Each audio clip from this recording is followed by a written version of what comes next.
phenomenon of psychic power in the grim darkness of the 41st millennium represents one of humanity's greatest assets and most terrible curses.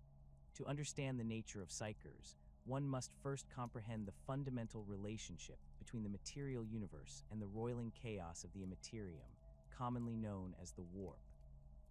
This parallel dimension exists alongside real space, separated by a barrier as thin as thought itself, where the collective emotions, dreams, and nightmares of sentient beings coalesce into raw psychic energy. Psykers serve as living conduits between these two realms, their souls acting as channels through which the untamed power of the warp flows into the material universe.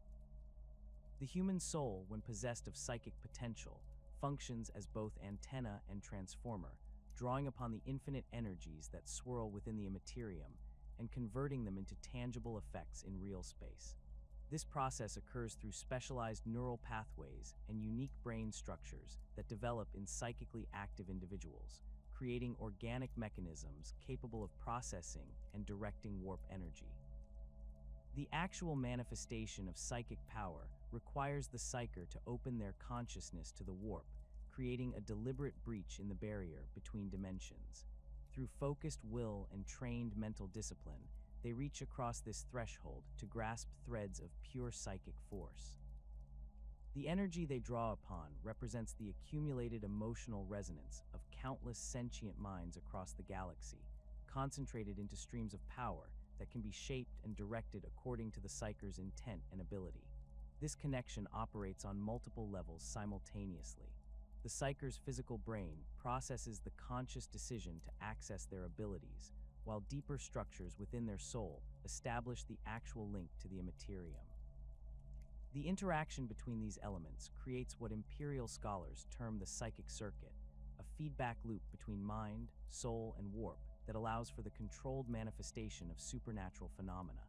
However, this circuit remains inherently unstable, subject to fluctuations in both the psyker's mental state and the turbulent currents of the warp itself. The genetic foundations of psychic ability trace back to humanity's evolutionary development across the millennia. Psychic mutation represents a natural progression in human evolution, driven by the species' increasing exposure to warp energies as civilization expanded across the galaxy.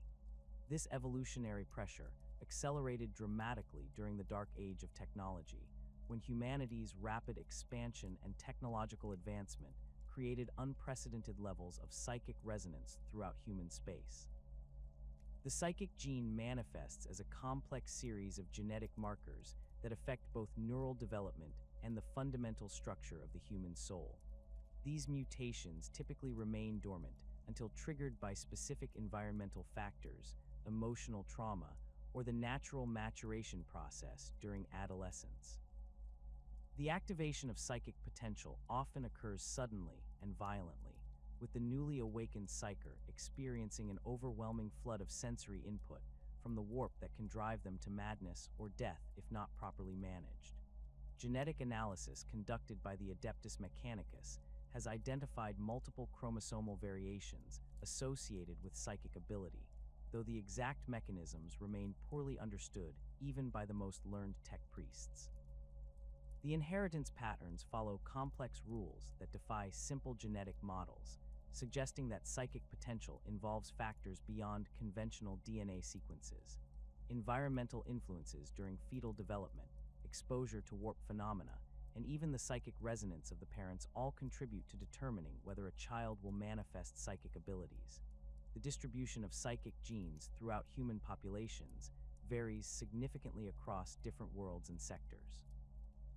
Planets with histories of warp storm activity or proximity to psychically active phenomena tend to produce higher percentages of psykers among their populations. Conversely, worlds that have remained isolated from major warp disturbances often maintain lower baseline rates of psychic mutation, though no human population remains entirely free from the potential for psychic awakening. The Imperium employs a standardized classification system to categorize psykers according to their raw psychic potential, ranging from the virtually omnipotent Alpha+ level down to barely detectable Rho level individuals. This system, developed over millennia of study and practical application, provides Imperial authorities with a framework for identifying, training, and deploying psychic individuals according to their capabilities and the risks they represent. Alpha Plus Psykers represent the apex of human psychic evolution, individuals whose power approaches that of the Emperor himself. These extraordinarily rare beings possess the ability to manipulate reality on a fundamental level, reshaping matter and energy through sheer force of will. The Imperium maintains strict protocols for dealing with Alpha Plus Psykers, as their abilities make them both invaluable assets and existential threats to human civilization. Most Alpha Plus individuals either die during their initial psychic awakening or require immediate intervention by the most skilled members of the Adeptus Archives. Alpha-level Psykers, while less powerful than their plus-grade counterparts, still wield abilities that can affect entire battlefields or space vessels. These individuals often serve as sanctioned Psykers attached to Imperial Guard regiments, astropaths facilitating interstellar communication, or specialized operatives within the Inquisition. Their training requires decades of intensive conditioning and psychic discipline, as their power levels make them attractive targets for demonic entities seeking to manifest in real space. Beta and Gamma level Psykers form the backbone of the Imperium's psychic infrastructure. Beta-grade individuals typically serve as astropaths, military Psykers, or members of various Imperial organizations that require moderate psychic abilities. Gamma-level Psykers often find employment as low-level telepaths, psychic investigators, or support personnel within psychic institutions. Their abilities, while significant, remain manageable through standard Imperial training protocols and represent an acceptable risk level for most applications. Delta through Theta level classifications encompass Psykers with progressively weaker abilities, ranging from individuals capable of basic telepathic communication or minor precognitive flashes down to those who can barely influence random number generators through concentrated effort. These lower-grade Psykers often serve in specialized roles that require minimal psychic ability, such as psychic resonance detection, or as components in larger psychic arrays where their combined abilities produce useful effects. Rho-level Psykers represent the bottom tier of detectable psychic ability, individuals whose talents manifest so weakly that they often remain unaware of their own potential. These Psykers might experience occasional intuitive flashes, unexplained lucky streaks, or subtle empathic abilities that they attribute to natural instinct rather than psychic power. While generally harmless, even Rho-level Psykers can become dangerous under extreme circumstances or if their abilities suddenly strengthen due to external influences. The fundamental dangers inherent in psychic power stem from the chaotic nature of the warp itself and the constant threat it poses to the material universe. Every use of psychic ability creates a momentary breach in the barriers between dimensions, allowing the malevolent entities that inhabit the Immaterium to sense and potentially exploit these openings. The greater the psychic power employed, the larger and more noticeable the breach becomes, increasing the likelihood of attracting unwanted attention from the denizens of the warp. Demonic possession represents the most immediate and catastrophic risk faced by any Psyker. The moment a Psyker opens their mind to the warp, they become vulnerable to invasion by demonic entities seeking to escape their prison dimension and wreak havoc in real space. These creatures of pure malevolence can overwhelm an unprepared or inadequately trained Psyker within seconds, seizing control of their body and using it as a vessel for their own twisted purposes. The possessed individual becomes a demon host, retaining their original psychic abilities while gaining access to the supernatural powers of their demonic inhabitant. The process of demonic possession typically begins with subtle influence, as the demon attempts to weaken the Psyker's mental defenses through fear, doubt, or temptation. Skilled demons may spend considerable time studying their target, learning their weaknesses and desires before making their final assault. Once possession occurs, the demon gains complete control over the host's actions while retaining access to their memories and knowledge, making detection extremely difficult for those unfamiliar with the signs of demonic influence. Psychic backlash represents another constant threat to Psykers attempting to channel warp energy. This phenomenon occurs when the forces being manipulated exceed the Psyker's ability to control them, causing the power to revert back through the psychic circuit with devastating effects. Minor backlash might result in severe headaches, temporary blindness, or brief periods of unconsciousness. More serious incidents can cause permanent brain damage, psychic blindness, or even death as the uncontrolled energy burns out the neural pathways responsible for psychic ability. The severity of psychic backlash correlates directly with the amount of power being channeled and the Psyker's level of training and natural ability. Inexperienced Psykers attempting to use abilities beyond their current skill level face the highest risk of backlash, while even master-level Psykers can suffer severe consequences when pushed beyond their limits by desperate circumstances or external pressures. The creation of warp rifts represents perhaps the most catastrophic potential consequence of uncontrolled psychic activity. When a Psyker loses complete control over their abilities or suffers catastrophic backlash, the breach they create between dimensions can become permanent, allowing the raw chaos of the warp to pour directly into real space. These rifts act as doorways for demonic invasion, sources of mutagenic energy, and focal points for reality warping phenomena that can affect entire star systems. Small warp rifts might manifest as localized areas of temporal distortion, gravitational anomalies, or regions where the laws of physics operate according to the whims of chaos rather than natural order. Larger rifts can swallow entire planets, creating permanent gateways that require massive military intervention to contain or close.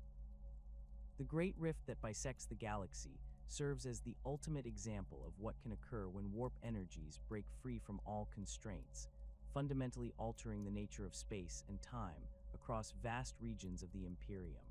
The catastrophic risks inherent in uncontrolled psychic manifestation pale in comparison to the paradox embodied by the master of mankind himself.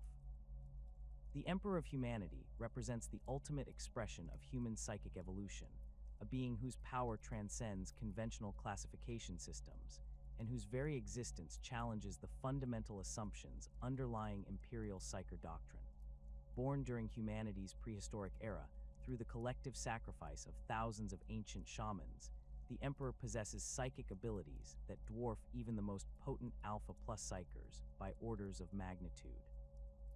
The Emperor's psychic might manifest across multiple dimensions simultaneously, allowing him to perceive and manipulate reality on scales that encompass entire star systems. His consciousness operates on levels that span both the material universe and the deepest layers of the warp, granting him awareness of events occurring across vast distances and temporal boundaries. This omniscient perspective enables the Emperor to coordinate the activities of the Imperium through direct psychic intervention, guiding the Astronomican's light across the galaxy and maintaining the psychic barriers that protect Terra from demonic incursion. Unlike conventional Psykers, who must carefully regulate their connection to the warp to avoid catastrophic backlash, the Emperor wields his abilities with absolute mastery and control. His psychic presence burns with such intensity that lesser beings cannot look upon his true form without suffering immediate psychological trauma or physical dissolution. The golden radiance that surrounds the Emperor represents not mere visual effect, but the visible manifestation of his psychic aura bleeding into real space, creating a localized field of ordered energy that repels the chaotic influences of the warp. The Emperor's approach to psychic phenomena during the early years of the Great Crusade reflected his complex understanding of both the potential and perils inherent in humanity's psychic evolution. Rather than embracing the supernatural aspects of psychic ability, he promoted a rationalist philosophy known as the imperial truth, which sought to explain all phenomena through scientific principles and logical analysis. This doctrine deliberately downplayed the role of psychic powers in human society, instead emphasizing technological advancement and rational thought as the keys to humanity's future prosperity. The imperial truth served multiple strategic purposes beyond simple philosophical guidance. By discouraging belief in supernatural forces and religious thinking, the Emperor aimed to starve the chaos gods of the emotional energy they required for sustenance and growth. The doctrine also provided a framework for integrating the diverse human cultures encountered during the Great Crusade, offering a unifying set of principles that transcended local traditions and superstitions. Despite his public advocacy for rationalist principles, the emperor privately understood the necessity of psychic power for humanity's survival and expansion across the galaxy. The Astronomicon required constant psychic energy to maintain its guiding light, while interstellar communication depended entirely on astropathic networks that relied on trained telepaths. The Emperor's own Primarch sons possessed varying degrees of psychic ability, with some like Magnus, the Red, displaying powers that rivaled those of the Emperor himself. This fundamental contradiction between public doctrine and practical necessity created tension within the imperial hierarchy from the earliest days of the Great Crusade. Military commanders witnessed the devastating effectiveness of psychic warfare firsthand, while scholars and tech adepts struggled to reconcile the undeniable reality of psychic phenomena with the rationalist principles they were expected to uphold. The growing number of Psykers born throughout human space made the issue increasingly difficult to ignore or suppress through official doctrine alone. The debate over psychic powers reached its climax during the Council of Nicaea, convened by the Emperor in the early decades of the 31st millennium to address the growing controversy surrounding the use of psychic abilities within the Space Marine legions. The council brought together representatives from across the Imperium, including primarchs, senior military commanders, remembrancers, and other influential figures to debate the proper role of psychic power in imperial society. Magnus, the Red of the Thousand Sons Legion, emerged as the primary advocate for the unrestricted development and use of psychic abilities. The Crimson King argued passionately that psychic power represented humanity's natural evolutionary destiny, and that attempts to suppress or limit its development would ultimately prove both futile and counterproductive.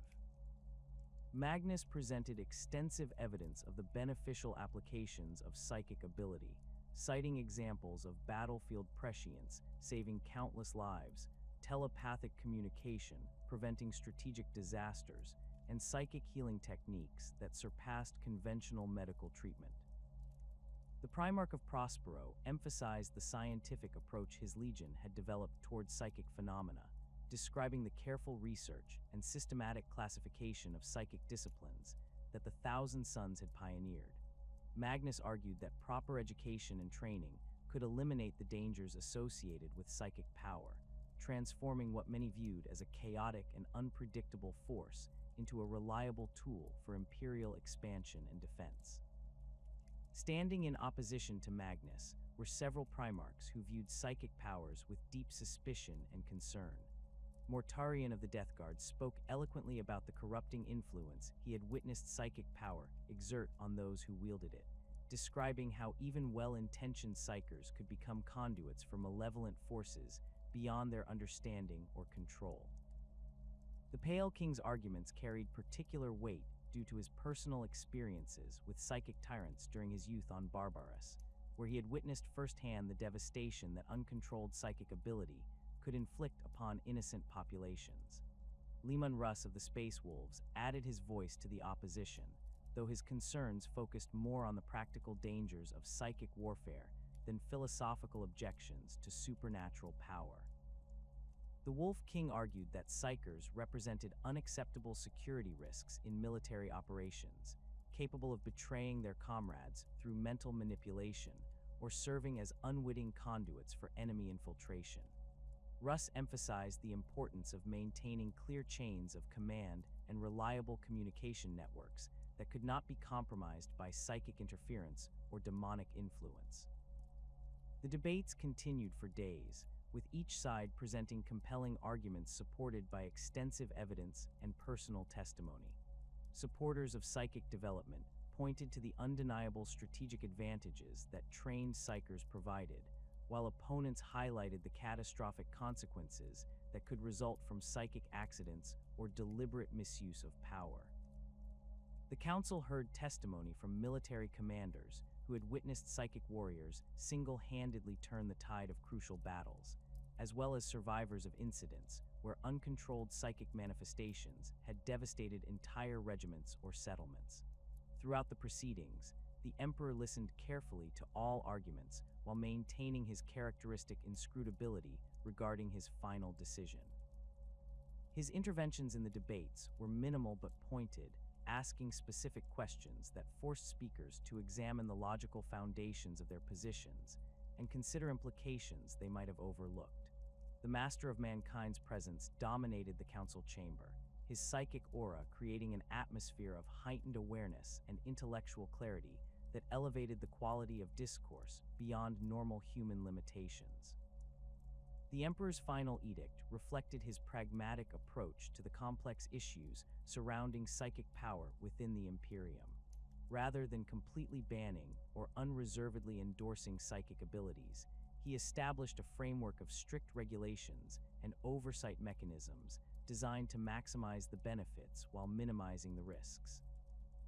The Edict of Nicaea prohibited the Space Marine legions from maintaining dedicated librarian departments or conducting independent psychic research, while simultaneously preserving the right of the emperor and his designated representatives to employ psychic abilities as they deemed necessary.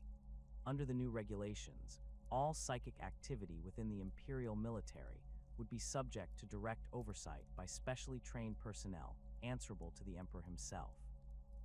Existing librarians were given the choice of abandoning their psychic practices or facing censure and potential exile from their legions. The edict established clear protocols for identifying and managing psychic individuals within imperial forces, while maintaining the essential psychic infrastructure required for interstellar communication and navigation. The aftermath of Nicaea created significant disruption within several Space Marine legions, particularly those that had developed extensive psychic traditions and capabilities. The Thousand Sons Legion faced the most severe impact, as their entire military doctrine and cultural identity centered around the development and application of psychic power. Magnus the Red accepted the emperor's decision with apparent grace, ordering his sons to comply with the new restrictions despite their personal reservations about abandoning practices they considered essential to their legion's effectiveness. Other legions adapted to the new restrictions with varying degrees of success and enthusiasm. The White Scars maintained their traditional storm calling abilities by reframing them as cultural practices rather than psychic powers, while the Blood Angels continued to experience prophetic visions that they carefully avoided discussing in official reports. The Space Wolves persisted in their use of rune priests, arguing that their abilities drew upon the natural forces of Fenris rather than the dangerous energies of the warp. The Horus Heresy fundamentally transformed imperial attitudes towards psychic power and vindicated many of the concerns raised by opponents of unrestricted psychic development. The betrayal of Magnus the Red and the Thousand Sons Legion provided compelling evidence that even the most disciplined and scientifically trained Psykers could fall victim to the corrupting influence of chaos. The revelation that Magnus had unwittingly served as a conduit for demonic manipulation shocked even those who had previously supported expanded psychic research and development. The destruction of Prospero and the subsequent transformation of the Thousand Sons into willing servants of Tzeentch demonstrated the catastrophic consequences that could result from overconfidence in humanity's ability to safely harness warp energies. The fact that Magnus himself, despite his vast knowledge and careful methodology, had been deceived and corrupted by chaos entities reinforced the arguments of those who viewed psychic power as an inherently dangerous and unreliable tool. The broader implications of the heresy extended far beyond the fate of a single legion, as the conflict revealed the extent to which chaos corruption had infiltrated the highest levels of imperial society. The discovery that several Primarchs had fallen to chaos influence raised fundamental questions about the reliability of any individual wielding significant psychic power, regardless of their apparent loyalty or noble intentions. The Emperor's own near-fatal injuries during his confrontation with Horus provided stark evidence that even the most powerful Psykers remained vulnerable to corruption and betrayal. These revelations led to a comprehensive reassessment of imperial Psyker doctrine in the millennia following the heresy. The new policies reflected a deep skepticism towards psychic power, combined with a pragmatic recognition of its continued necessity for imperial survival. The Adeptus Archives expanded its role from simple training and certification to comprehensive monitoring and control of all psychic individuals within imperial space. The organization developed increasingly sophisticated methods for detecting potential corruption or disloyalty among its charges, while simultaneously working to maximize the utility of psychic abilities for imperial purposes. The post-heresy approach to Psyker management emphasized rigid hierarchical control and constant surveillance over the more collegial and research-oriented methods that had characterized earlier periods. Psykers found themselves subject to extensive psychological conditioning designed to reinforce their loyalty to the Emperor and the Imperium while suppressing any tendencies toward independent thought or action. The training regimens became increasingly harsh and unforgiving, reflecting the belief that only the most disciplined and thoroughly indoctrinated individuals could be trusted with psychic abilities. The Adeptus Archives stands as one of the most secretive and essential organizations within the vast bureaucratic machinery of the Imperium, wielding authority over every psychically gifted human from the moment their abilities manifest until their inevitable death in service to the Golden Throne. This ancient institution operates under direct mandate from the Emperor himself, its charter dating back to the earliest days of the Great Crusade, when the necessity of managing humanity's growing psychic population became undeniably apparent. Unlike other imperial organizations that answer to the High Lords of Terra through complex chains of command, the Adeptus Archives maintains a unique position of semi-autonomy, reporting directly to the Master of Mankind through channels that bypass conventional imperial hierarchy. The organizational structure of the Adeptus Archives reflects both its vast scope of responsibility and the paranoid security measures necessary when dealing with psychic individuals who could potentially threaten the stability of entire worlds. At its apex sits the Master of the Adeptus Archives, a position traditionally held by a powerful Psyker who has demonstrated absolute loyalty to the Emperor and possesses the administrative skills necessary to coordinate operations across thousands of worlds. This individual commands authority over millions of personnel, from the lowliest ship crew members aboard black ships to the most senior instructors within the Scholastica Psykana. Beneath the Master, the organization divides into several major departments, each responsible for specific aspects of Psyker management and utilization. The Department of Acquisition oversees the black ships and their crews, coordinating the systematic harvesting of Psykers from every inhabited world within the Imperium. This department maintains detailed records of collection quotas, shipping schedules, and the complex logistics required to transport psychic individuals across vast interstellar distances without triggering catastrophic incidents that could endanger entire ship crews. The Department of Assessment handles the initial evaluation and classification of newly acquired Psykers, employing teams of experienced telepaths and specialized equipment to determine each individual's psychic potential, psychological stability, and suitability for various Imperial roles. These assessments often determine whether a Psyker will undergo training as an astropath, face immediate sacrifice to maintain the Astronomicon, or receive conditioning for military service as a sanctioned Psyker.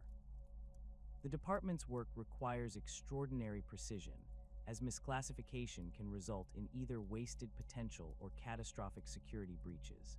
The Department of Training operates the vast educational facilities scattered across Terra and selected other worlds, implementing the standardized curricula that transform raw psychic potential into useful Imperial assets. This department employs thousands of instructors, many of whom are former students who have proven their loyalty and competence through decades of faithful service. The training protocols developed by this department represent millennia of accumulated knowledge about psychic conditioning, psychological manipulation, and the precise balance between useful ability and acceptable risk. The Department of Deployment manages the assignment of trained psychers to their ultimate roles within Imperial society, coordinating with military commanders, astropathic choirs, and other organizations that require psychic personnel. This department maintains extensive databases tracking the performance and reliability of every psyker under its authority, using this information to optimize assignments and identify individuals who may require additional conditioning or termination due to security concerns. Regional commands structure the Adeptus Archives operations across the galaxy, with each sector maintaining its own hierarchy of administrators and specialists responsible for local psyker management. These regional offices coordinate with planetary governors to ensure compliance with Imperial psyker identification and surrender requirements, while simultaneously managing the complex logistics of black ship operations within their assigned territories. The autonomy granted to regional commands reflects the practical impossibility of centralized control over operations spanning such vast distances, though all major decisions must still receive approval from Terra. The black ships represent the most visible and feared aspect of the Adeptus Archives operations, their distinctive hull configurations and ominous reputation preceding them wherever they travel throughout Imperial space. These vessels serve as both transport and prison, specially designed to contain psychic individuals during the long journeys from their homeworlds to Terra or other designated facilities. The ships themselves incorporate extensive psychic dampening technology, including null field generators, specialized hull materials that resist warp incursion, and compartmentalized holding areas designed to prevent psychic communication between prisoners. Each black ship operates under the command of a specially trained captain who possesses at least rudimentary psychic abilities, allowing them to detect potential problems among their cargo before they escalate into ship-threatening incidents. The crew includes teams of armed guards equipped with specialized weapons designed to neutralize psychic threats, medical personnel trained in treating psychic-related injuries and conditions, and administrative staff responsible for maintaining detailed records of every individual transported. Many crew members undergo partial memory conditioning to prevent them from developing excessive sympathy for their charges, as emotional attachment to psychers can compromise the ruthless efficiency required for successful operations. The selection criteria employed by black ship crews reflect centuries of refinement based on practical experience and tragic failures. Priority targets include individuals who have demonstrated uncontrolled psychic manifestations, those identified through systematic testing programs, and anyone reported by local authorities or fellow citizens for suspicious behavior that might indicate psychic ability. The crews maintain extensive databases of genetic markers associated with psychic potential, allowing them to identify entire family lines that may require monitoring or immediate collection. Local Imperial authorities bear responsibility for conducting preliminary screenings and identifying potential psychers within their populations, though the effectiveness of these programs varies dramatically between different worlds and administrative regions. Civilized worlds typically maintain sophisticated testing protocols that can identify psychic potential before it manifests, while feral or feudal worlds often rely on crude methods that only detect psychers after they have already demonstrated dangerous abilities. Hive worlds present particular challenges due to their massive populations and chaotic social structures, requiring specialized collection teams trained in urban warfare and crowd control. The transportation methods employed by black ships prioritize security and containment over passenger comfort or survival rates. Psychers travel in individual cells equipped with psychic dampening fields, neural inhibitors, and life support systems calibrated to maintain basic biological functions while preventing any possibility of psychic activity. The cells themselves are constructed from specialized materials that resist both physical damage and psychic manipulation, with multiple redundant systems, ensuring that failure of any single component cannot compromise overall security. Feeding and medical care during transport follow strict protocols designed to maintain the Psyker's physical health while preventing any opportunity for escape or rebellion. The food provided contains mild sedatives and psychic suppressants, while medical examinations focus primarily on identifying signs of impending psychic breakdown or demonic influence. Crew members who interact directly with the prisoners undergo regular psychological evaluation and memory conditioning to prevent corruption or the development of sympathetic relationships that might compromise their duties. The journey to Terra typically takes months or even years depending on the point of origin, during which time many Psykers succumb to despair, madness, or the physical stress of prolonged confinement. Black ship crews maintain detailed mortality statistics, though these records remain classified at the highest levels of Imperial security. The surviving Psykers who reach Terra often arrive in severely weakened physical and psychological condition, requiring extensive rehabilitation before they can begin formal training programs. Training facilities on Terra represent some of the most heavily fortified and psychically warded locations within the entire Imperium, their existence known only to the highest levels of Imperial administration and the personnel directly involved in their operation. The primary complex occupies vast underground chambers beneath the Imperial Palace, extending deep into Terras, crust through networks of tunnels and chambers that have been expanded continuously for millennia.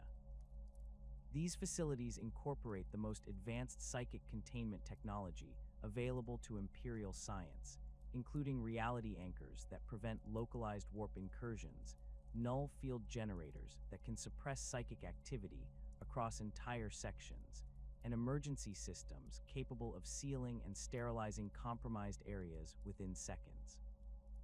The conditioning process that transforms newly arrived Psykers into useful Imperial servants represents one of the most brutal and comprehensive indoctrination programs ever developed by human civilization. The process begins with extensive psychological evaluation designed to identify each individual's mental strengths, weaknesses, fears, and motivations. This information forms the foundation for personalized conditioning programs that systematically break down the Psyker's existing personality structure and rebuild it according to Imperial requirements. Physical conditioning accompanies the psychological reconditioning, as most Psykers arrive at the facilities in poor health due to their traumatic capture and transport experiences. Specialized medical teams work to restore basic physical fitness while simultaneously implementing various surgical and chemical modifications designed to enhance the Psyker's usefulness and reliability. These modifications can include neural implants that allow for remote monitoring of brain activity, chemical glands that release loyalty-enhancing hormones, and physical alterations that improve the Psyker's ability to channel warp energy safely. The psychological conditioning employs techniques developed over millennia of experience with psychic individuals, combining traditional interrogation methods with psychic manipulation and advanced pharmaceutical intervention.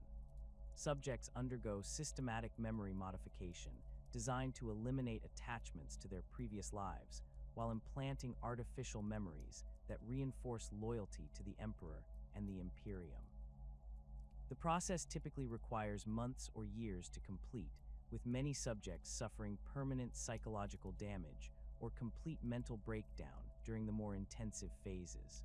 Loyalty conditioning represents the most critical aspect of the entire program, as even the slightest doubt or resentment can provide an opening for chaos corruption. The conditioning process implants deep psychological triggers that cause intense pain or even death if the subject attempts to act against Imperial interests or harbor treasonous thoughts. These safeguards operate on both conscious and unconscious levels, creating multiple layers of protection against potential betrayal or corruption.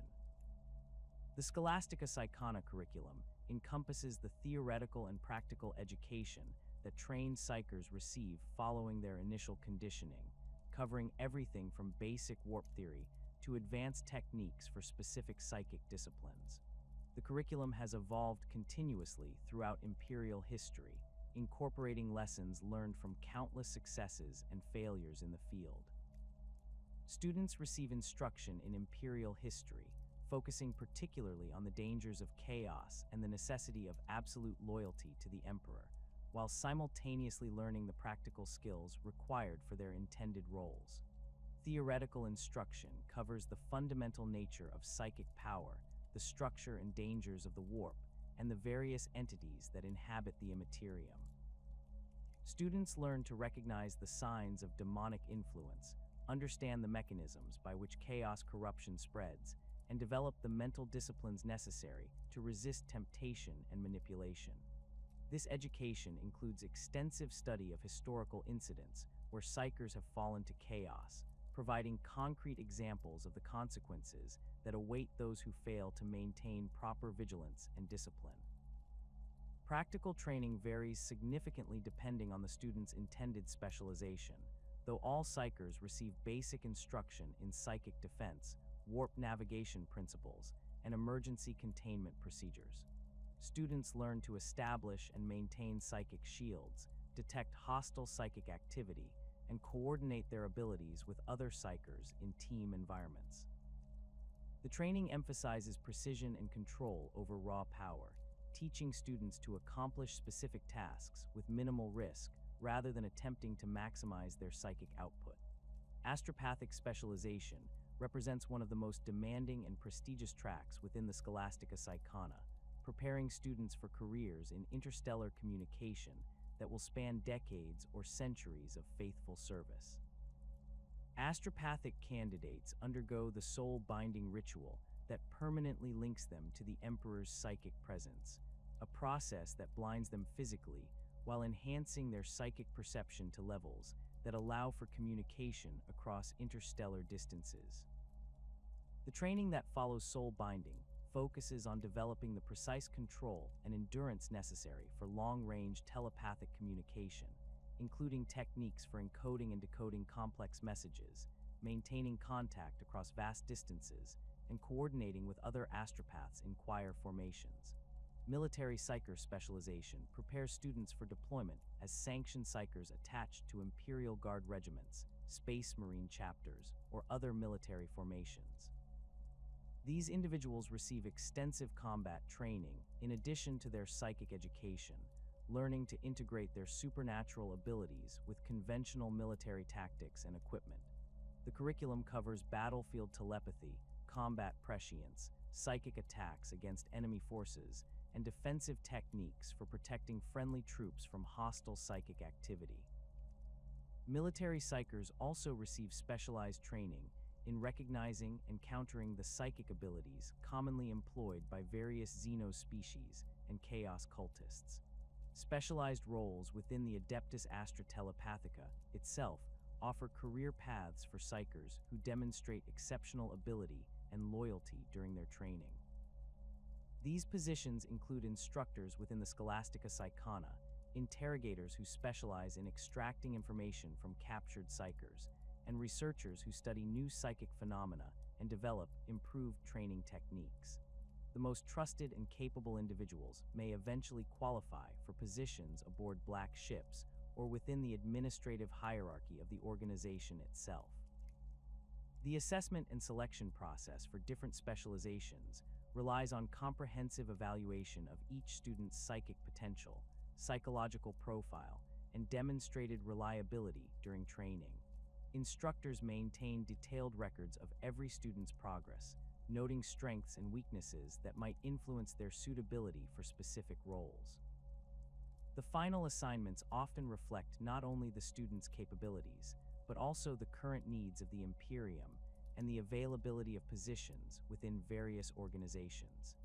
Advanced training programs prepare exceptional students for highly specialized roles that require years or decades of additional education beyond the standard curriculum. These programs include preparation for service within the Inquisition, training as psychic investigators for various Imperial organizations, and education in exotic psychic disciplines that have limited but crucial applications.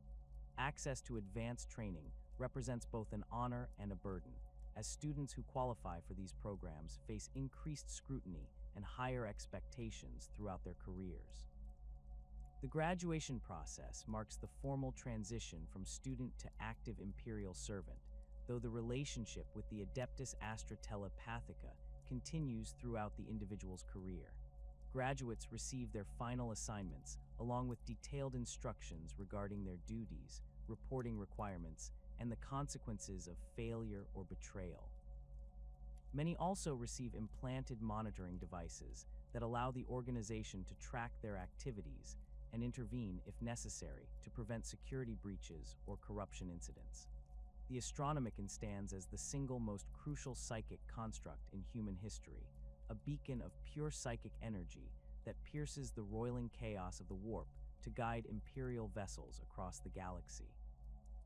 This monumental achievement of psychic engineering operates from the peak of the Imperial Palace on Terra, where massive machinery and ancient technology focus the combined will of thousands of Psykers into a coherent beam of psychic light visible to navigators throughout human space. The technical complexity of the Astronomicon defies easy comprehension, representing the culmination of millennia of psychic research and the practical application of knowledge that predates the Imperium itself. The physical infrastructure supporting the Astronomicon extends deep beneath the Imperial Palace through a network of chambers, conduits, and machinery that has grown organically over 10,000 years of continuous operation and expansion. The primary focusing chamber occupies a vast spherical space carved from the living rock of Terra's crust, its walls lined with crystalline matrices that amplify and direct psychic energy according to principles that remain poorly understood even by the most learned tech priests of the Adeptus Mechanicus. These crystals, many of which date back to the dark age of technology, resonate with specific frequencies of psychic energy while filtering out the chaotic interference that would otherwise corrupt the beacon's signal. Massive psychic amplifiers ring the focusing chamber, their Baroque designs incorporating both technological components and organic elements that blur the line between machine and living tissue. These devices draw power from Terra's geothermal systems, while simultaneously channeling the life force of the Psykers who fuel the Astronomicon, creating a feedback loop that transforms raw human souls into refined psychic energy. The amplifiers themselves require constant maintenance by specially trained tech priests who possess both mechanical expertise and sufficient psychic sensitivity to detect malfunctions before they can disrupt the beacon's operation. The choir chambers surround the central focusing array, providing housing and life support for the thousands of Psykers who dedicate their lives to maintaining the Astronomicon. These chambers operate under conditions of absolute sterility and security, with each Psyker occupying an individual pod that monitors their vital signs while channeling their psychic output into the greater construct. The pods themselves represent marvels of life support technology, maintaining their occupants in states of suspended animation, while their souls burn away to fuel the beacon's endless hunger for psychic energy.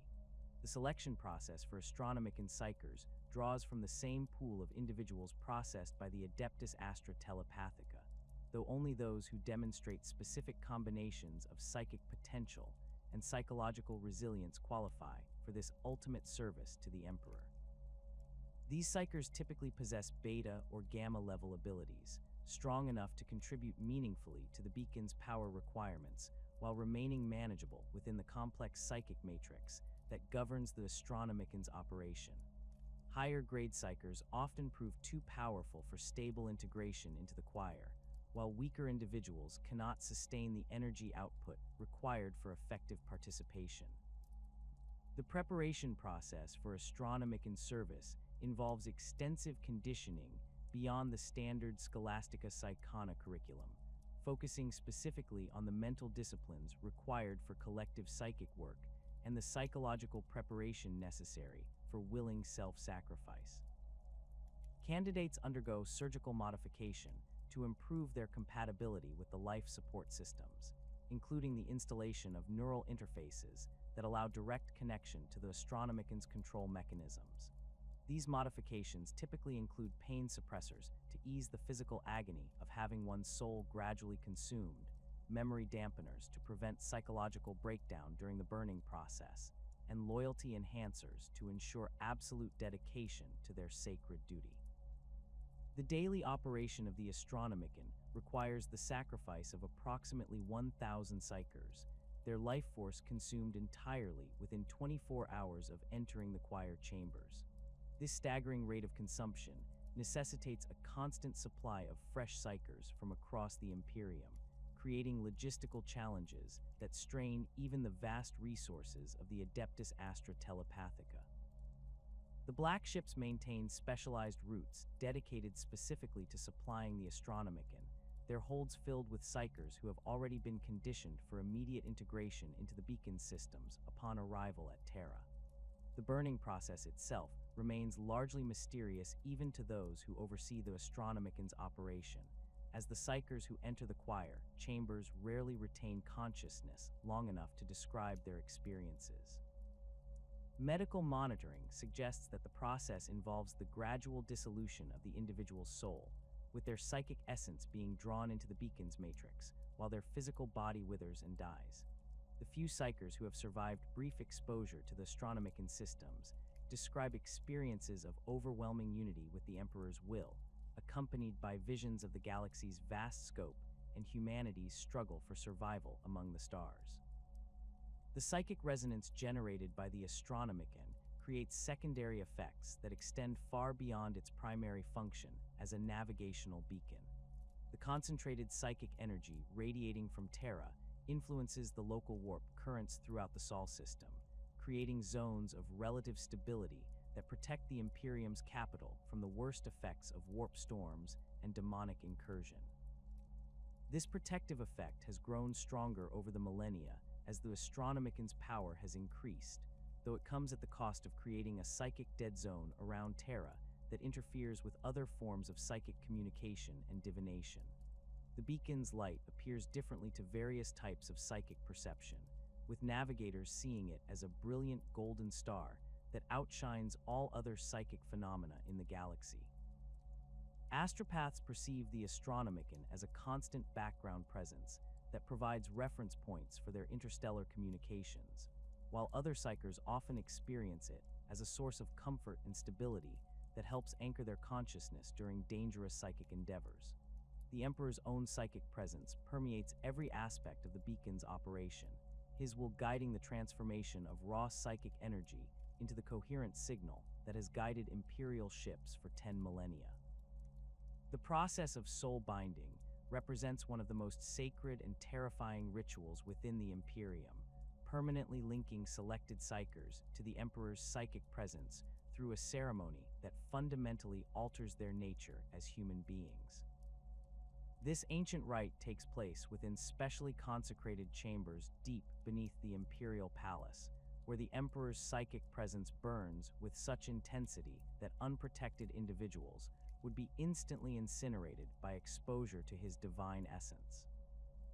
The ritual chambers incorporate powerful psychic dampening fields and reality anchors to prevent the ceremony from triggering catastrophic warp phenomena, while simultaneously allowing sufficient psychic energy to flow for the binding process to succeed. Candidates for soul binding undergo months of preparation before the actual ceremony, including intensive meditation training designed to strengthen their mental defenses and psychological conditioning, aimed at preparing them for the traumatic experience of direct contact with the Emperor's consciousness. The preparation process also involves physical modifications to improve the candidate's chances of surviving the ritual, including the installation of neural buffers that prevent immediate brain death from psychic overload and metabolic enhancers that sustain vital functions during the binding process. The soul binding ceremony itself takes place in the presence of the Emperor, though his physical form remains hidden behind layers of protective barriers and psychic shields that filter his overwhelming presence to levels that mortal minds can theoretically endure. The candidate approaches the golden throne under heavy escort, their consciousness already partially suppressed by chemical agents and psychic dampening fields to prevent immediate psychological collapse. As they draw closer to the Emperor's presence, his psychic aura begins to interact with their soul, creating the fundamental connection that will define the rest of their existence. The moment of actual binding occurs when the Emperor's consciousness touches the candidate's soul directly, imprinting his psychic signature onto their very essence while simultaneously burning away portions of their individual identity. This process invariably destroys the candidate's physical sight, as their optic nerves cannot withstand the intensity of direct exposure to the Emperor's radiance. The blindness that results is absolute and permanent, though it is accompanied by the awakening of psychic senses that far exceed normal human perception in their scope and clarity. The psychological trauma of soul binding leaves permanent changes in the subject's personality and cognitive function, as portions of their original consciousness are replaced by fragments of the Emperor's own psychic presence. Soul-bound individuals often report experiencing memories and knowledge that do not belong to them, along with an overwhelming sense of purpose and loyalty to the Emperor that transcends normal human emotion. These changes make soul-bound Psykers extraordinarily reliable servants of the Imperium, though they also create individuals who are fundamentally different from baseline humanity in ways that can be disturbing to those around them. The enhanced psychic abilities that result from soul binding enable astropaths to perceive and manipulate psychic energies across interstellar distances, their consciousness permanently attuned to the specific frequencies required for long-range telepathic communication. The binding process also provides protection against many forms of chaos corruption, as the Emperor's psychic presence within their souls creates barriers that hostile entities find difficult to breach. This protection is not absolute, however, and soul-bound Psykers can still fall to corruption if they are exposed to sufficiently powerful chaos influences or if their faith in the Emperor wavers. The survival rate for soul binding remains classified information, though unofficial estimates suggest that fewer than 1 in 4 candidates survive the process intact. Many die during the ritual itself, their souls unable to withstand direct contact with the Emperor's consciousness, while others suffer complete psychological breakdown that leaves them catatonic or insane. Those who survive but suffer severe complications may be assigned to less demanding roles within the astropathic network, while the most successful candidates go on to serve as primary communicators for major imperial organizations. Recovery from soul binding requires months of careful rehabilitation as the newly created astropath learns to function with their altered consciousness and enhanced abilities.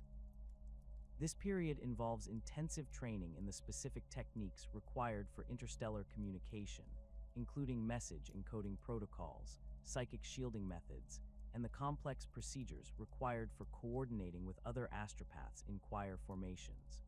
The rehabilitation process also includes psychological counseling designed to help the astropath integrate their new identity and accept the sacrifices they have made in service to the Emperor.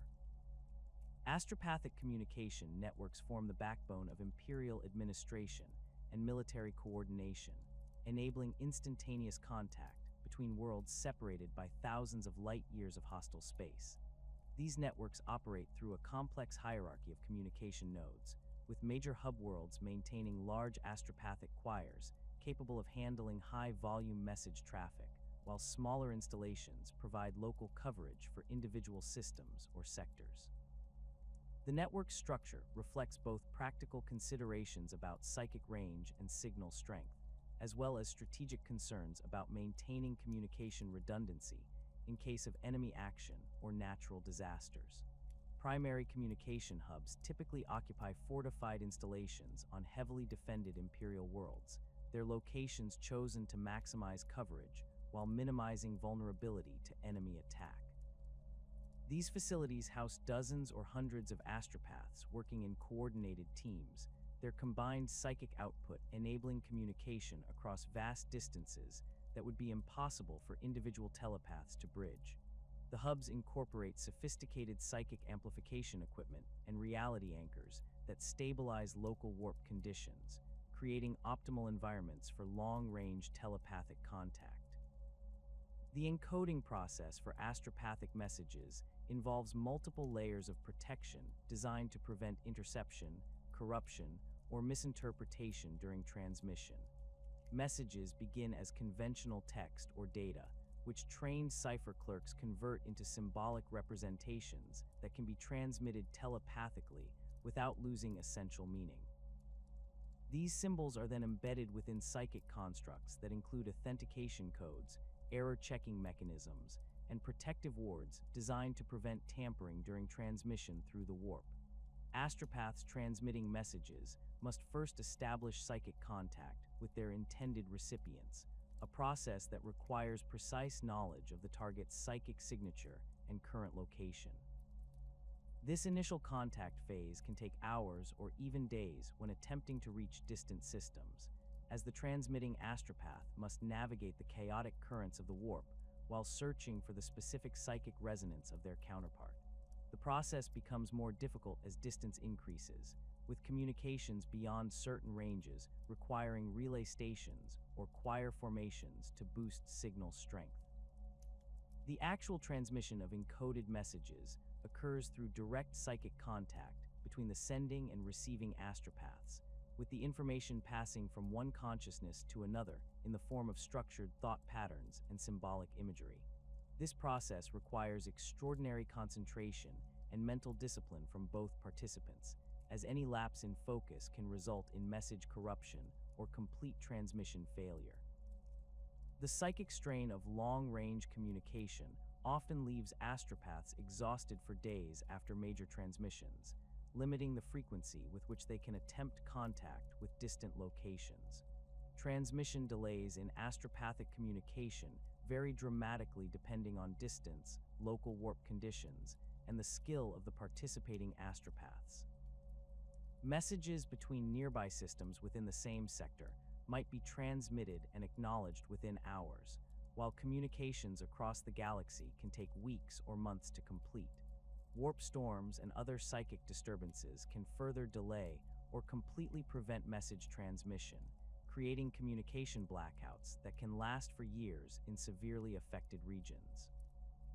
The interpretation challenges facing astropathic communication stem from the inherently subjective nature of telepathic contact and the symbolic encoding systems used to protect message content.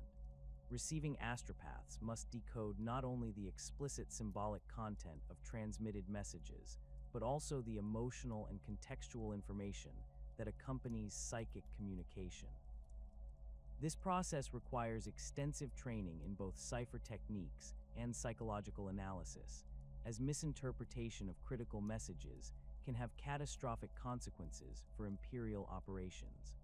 Message corruption represents a constant threat to astropathic communication, as the chaotic energies of the warp can alter or distort psychic transmissions during their passage between systems. Corruption can range from minor alterations in symbolic content to complete replacement of the original message with false information generated by hostile warp entities. Astropaths receive extensive training in recognizing signs of message corruption, though sophisticated alterations can sometimes escape detection until their false information leads to operational failures.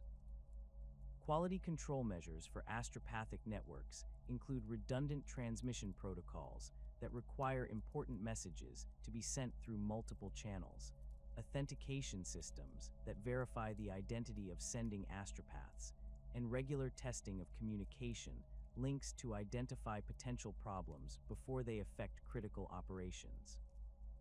These measures significantly increase the time and resources required for secure communication, but they provide essential protection against the various threats that can compromise psychic transmissions. The role of navigators in warp travel creates a symbiotic relationship with the astropathic network, as both organizations depend on psychic abilities to enable interstellar travel and communication. Navigator houses maintain their own communication systems that complement and sometimes compete with official astropathic networks, though their primary focus remains on the specialized psychic abilities required for safe passage through the warp. The cooperation between navigators and astropaths often determines the success or failure of major Imperial expeditions, as effective coordination between these two groups enables both safe travel and reliable communication with distant command authorities. The vital importance of both navigators and astropaths to Imperial unity cannot be overstated, as the collapse of either system would effectively fragment the Imperium into isolated pocket empires, incapable of coordinating their activities or responding to major threats. This mutual dependence has created complex political relationships between the various organizations involved in psychic infrastructure, with the Adeptus Telepathica, Navigator Houses, and Imperial Navy all maintaining competing interests while recognizing their fundamental need for cooperation. The systematic deployment of sanctioned Psykers within Imperial military forces represents one of the most carefully balanced aspects of the Imperium's approach to psychic warfare, requiring constant coordination between the Adeptus Telepathica, Imperial Guard command structures, and the ever-watchful Commissariat. The integration of these psychically gifted individuals into conventional military units creates both tremendous tactical advantages and significant security risks that must be managed through rigorous protocols and continuous oversight. Primaris Psykers serve as the primary psychic assets attached to Imperial Guard regiments, their enhanced abilities and extensive training making them valuable force multipliers capable of turning the tide of entire campaigns. These individuals represent the elite tier of military psychers, having demonstrated not only exceptional psychic potential, but also the psychological stability and tactical acumen necessary for battlefield deployment.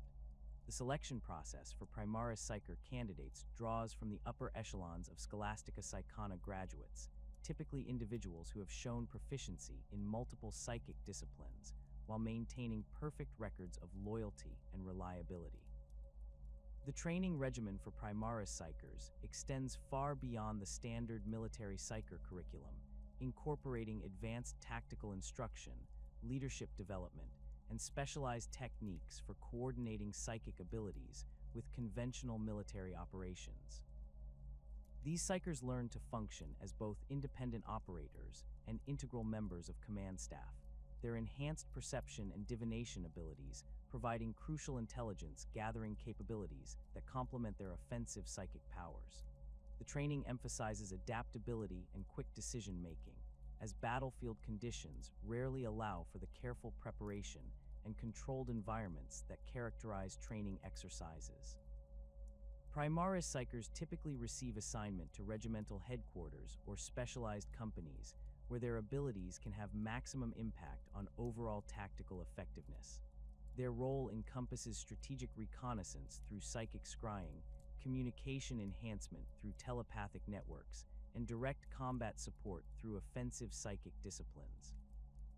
The most experienced Primaris Psykers often serve as advisors to regimental commanders, their precognitive abilities providing advance warning of enemy movements, and their telepathic skills enabling secure communication across chaotic battlefields. The tactical applications of Primaris Psykers in combat situations demonstrate the versatility and power that properly trained psychic individuals can bring to conventional military operations. During offensive operations, these psychers employ divination techniques to identify weak points in enemy defenses, using their enhanced perception to detect hidden positions, concealed weapons emplacements, and potential ambush sites that would escape normal reconnaissance methods.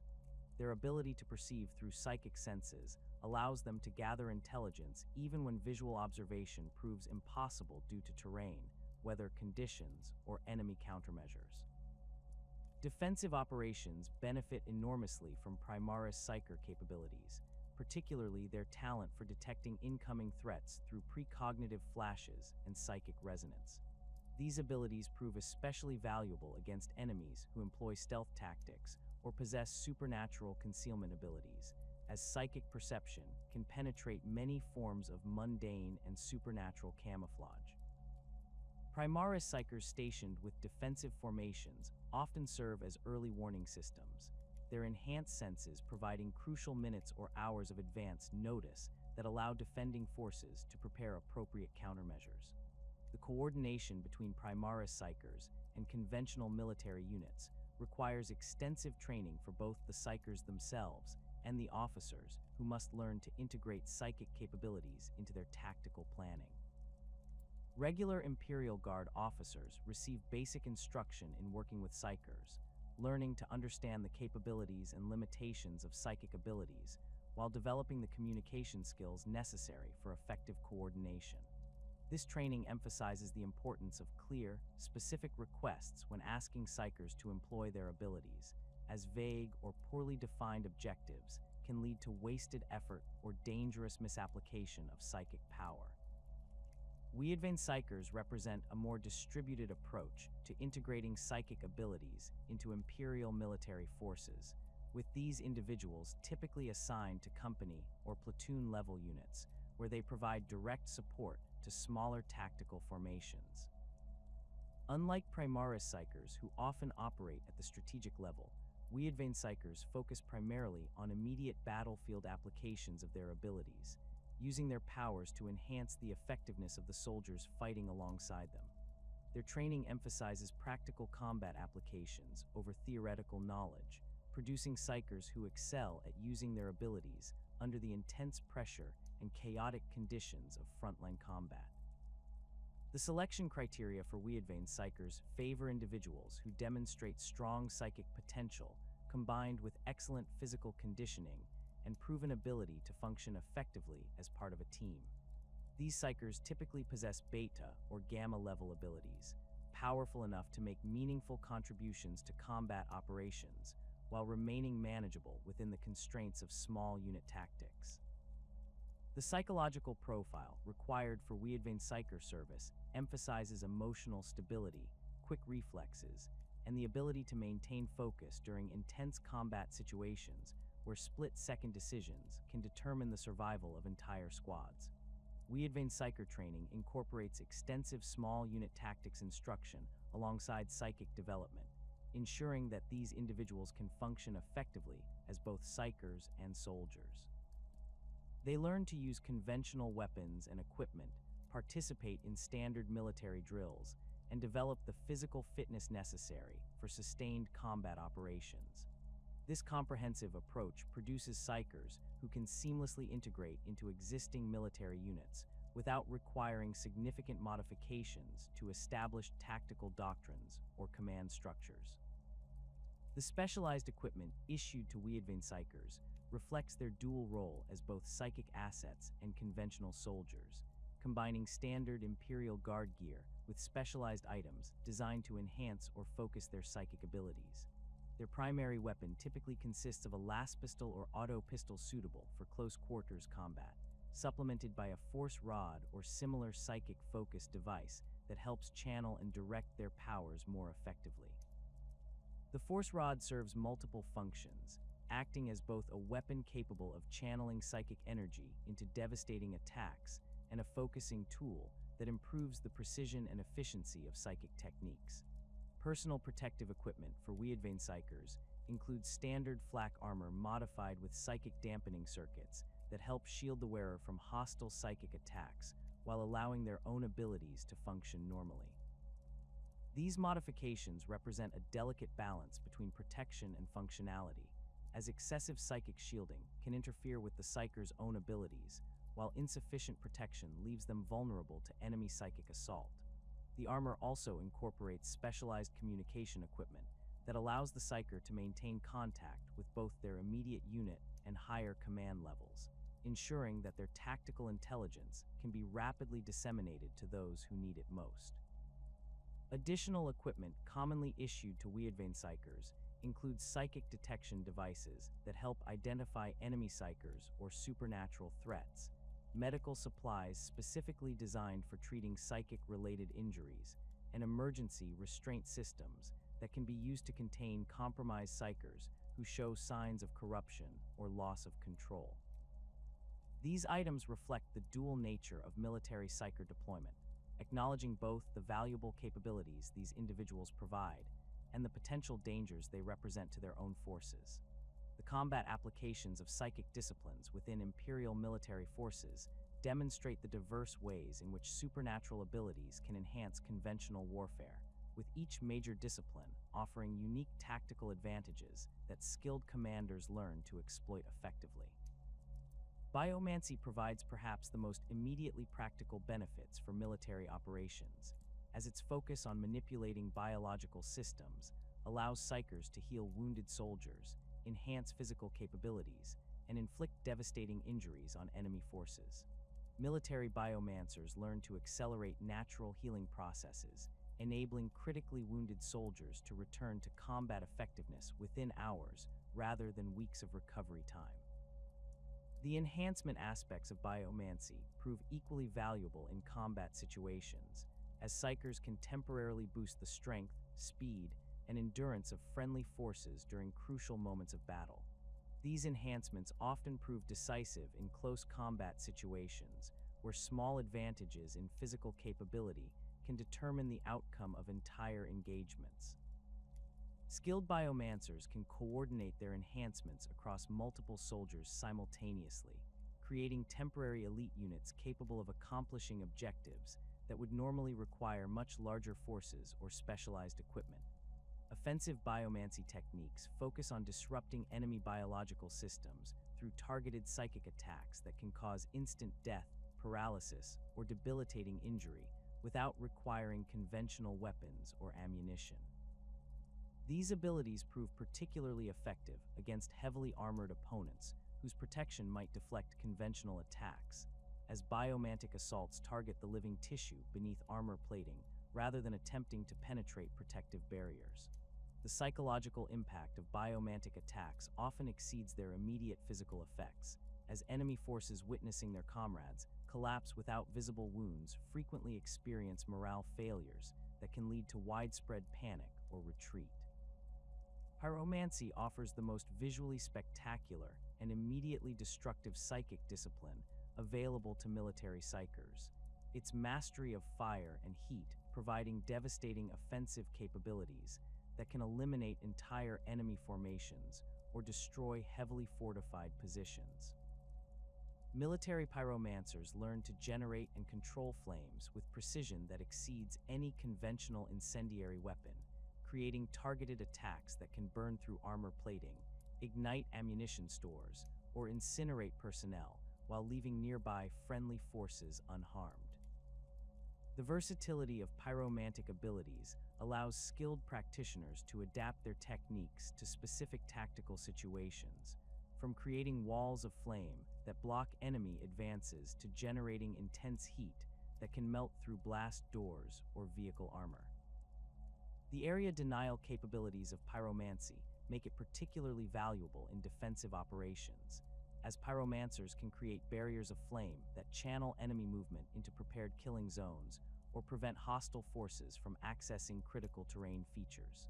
These flame barriers require no physical materials or construction time, appearing instantly at the Psyker's command and persisting for extended periods with minimal effort to maintain.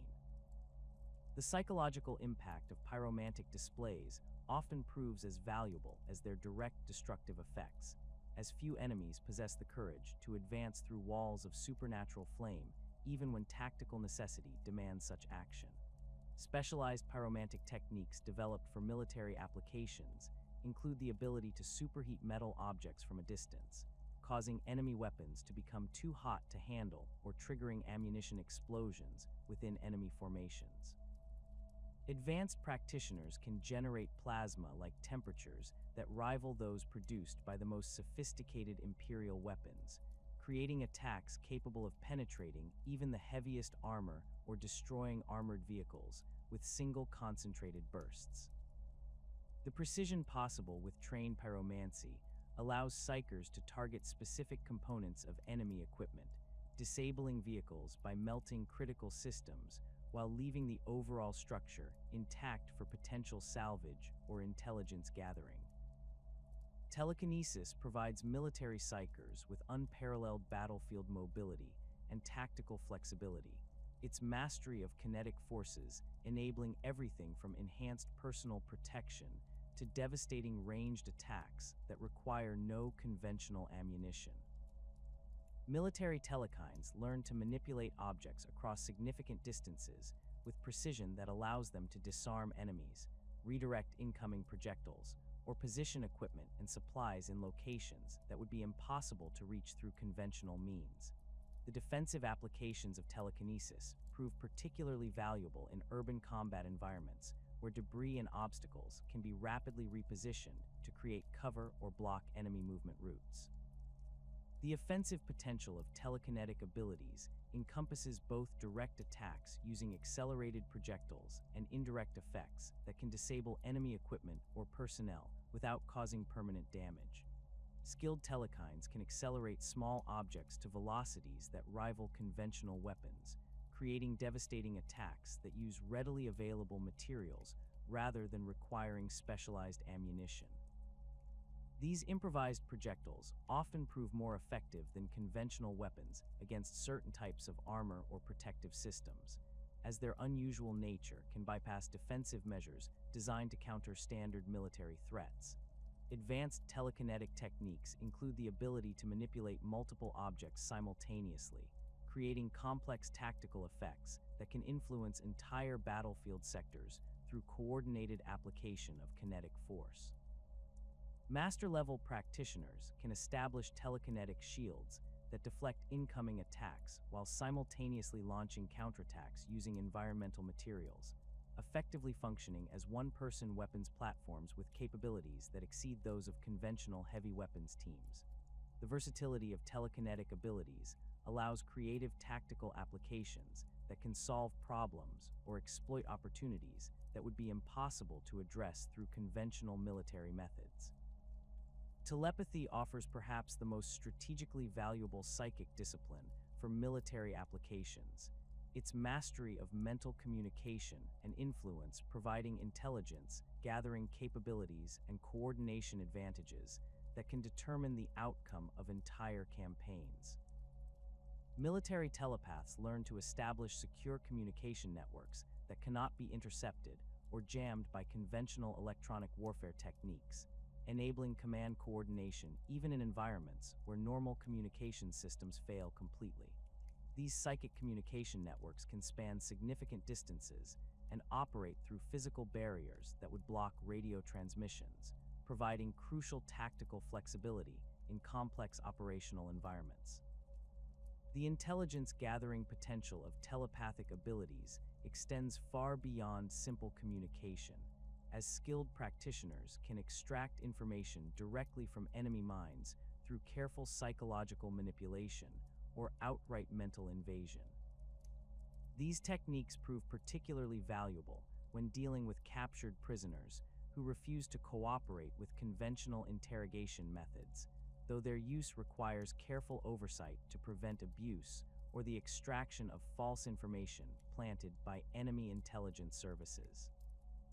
Advanced telepaths can sift through memories and thoughts with sufficient precision to distinguish between genuine intelligence and deliberate misinformation, though such detailed mental exploration requires significant time and effort that may not be available during active combat operations. Combat applications of telepathy include the ability to coordinate friendly forces through direct mental contact, enabling complex tactical maneuvers that would be impossible to execute using conventional communication methods. Telepathic coordination allows units to operate with perfect timing and mutual awareness, creating tactical advantages that can overwhelm larger or better equipped enemy forces through superior coordination and information sharing. The psychological warfare potential of telepathy provides additional tactical options, as skilled practitioners can project fear, confusion, or false sensory information into enemy minds, disrupting their ability to function effectively in combat situations. Divination represents the most strategically valuable psychic discipline for military planning and tactical decision-making. Its mastery of temporal perception and probability analysis providing commanders with intelligence about future events that can dramatically improve their operational effectiveness. Military diviners learn to perceive potential future outcomes with sufficient clarity to guide tactical planning, identify optimal timing for operations, and anticipate enemy actions before they occur. These abilities prove particularly valuable in complex operational environments where small changes in timing or positioning can have dramatic effects on overall mission success. The tactical applications of divination extend beyond simple precognition to include detailed analysis of probability streams and causal relationships that influence battlefield outcomes. Skilled diviners can identify critical decision points where small actions can produce disproportionately large results, enabling commanders to focus their limited resources on objectives that will have maximum strategic impact. The ability to perceive multiple potential futures simultaneously allows diviners to evaluate different tactical options and select approaches that maximize the probability of success while minimizing potential casualties and resource expenditure. Advanced divination techniques include the ability to perceive enemy intentions and plans through analysis of probability patterns and causal threads that connect present actions to future outcomes. This capability enables military diviners to anticipate enemy strategies and prepare appropriate countermeasures before hostile forces can implement their plans, providing decisive advantages in strategic planning and operational preparation. The most skilled practitioners can perceive the broader patterns of fate and destiny that influence major historical events, though such deep divination requires enormous psychic effort and carries significant risks of mental exhaustion or spiritual corruption. The Commissariat maintains strict oversight of all military psykers through a comprehensive system of monitoring, evaluation, and enforcement that ensures these valuable but dangerous individuals remain loyal to the Imperium while maximizing their tactical effectiveness. Commissars assigned to units containing psykers receive specialized training in recognizing signs of psychic corruption, understanding the capabilities and limitations of various psychic disciplines, and implementing appropriate security measures to prevent psychic incidents from compromising military operations. This training emphasizes the importance of maintaining constant vigilance while avoiding the paranoia or hostility that could undermine the effective integration of psykers into military units. The protocols governing psychic incidents in combat zones reflect decades of practical experience with the various ways that psychic abilities can malfunction or be compromised during military operations.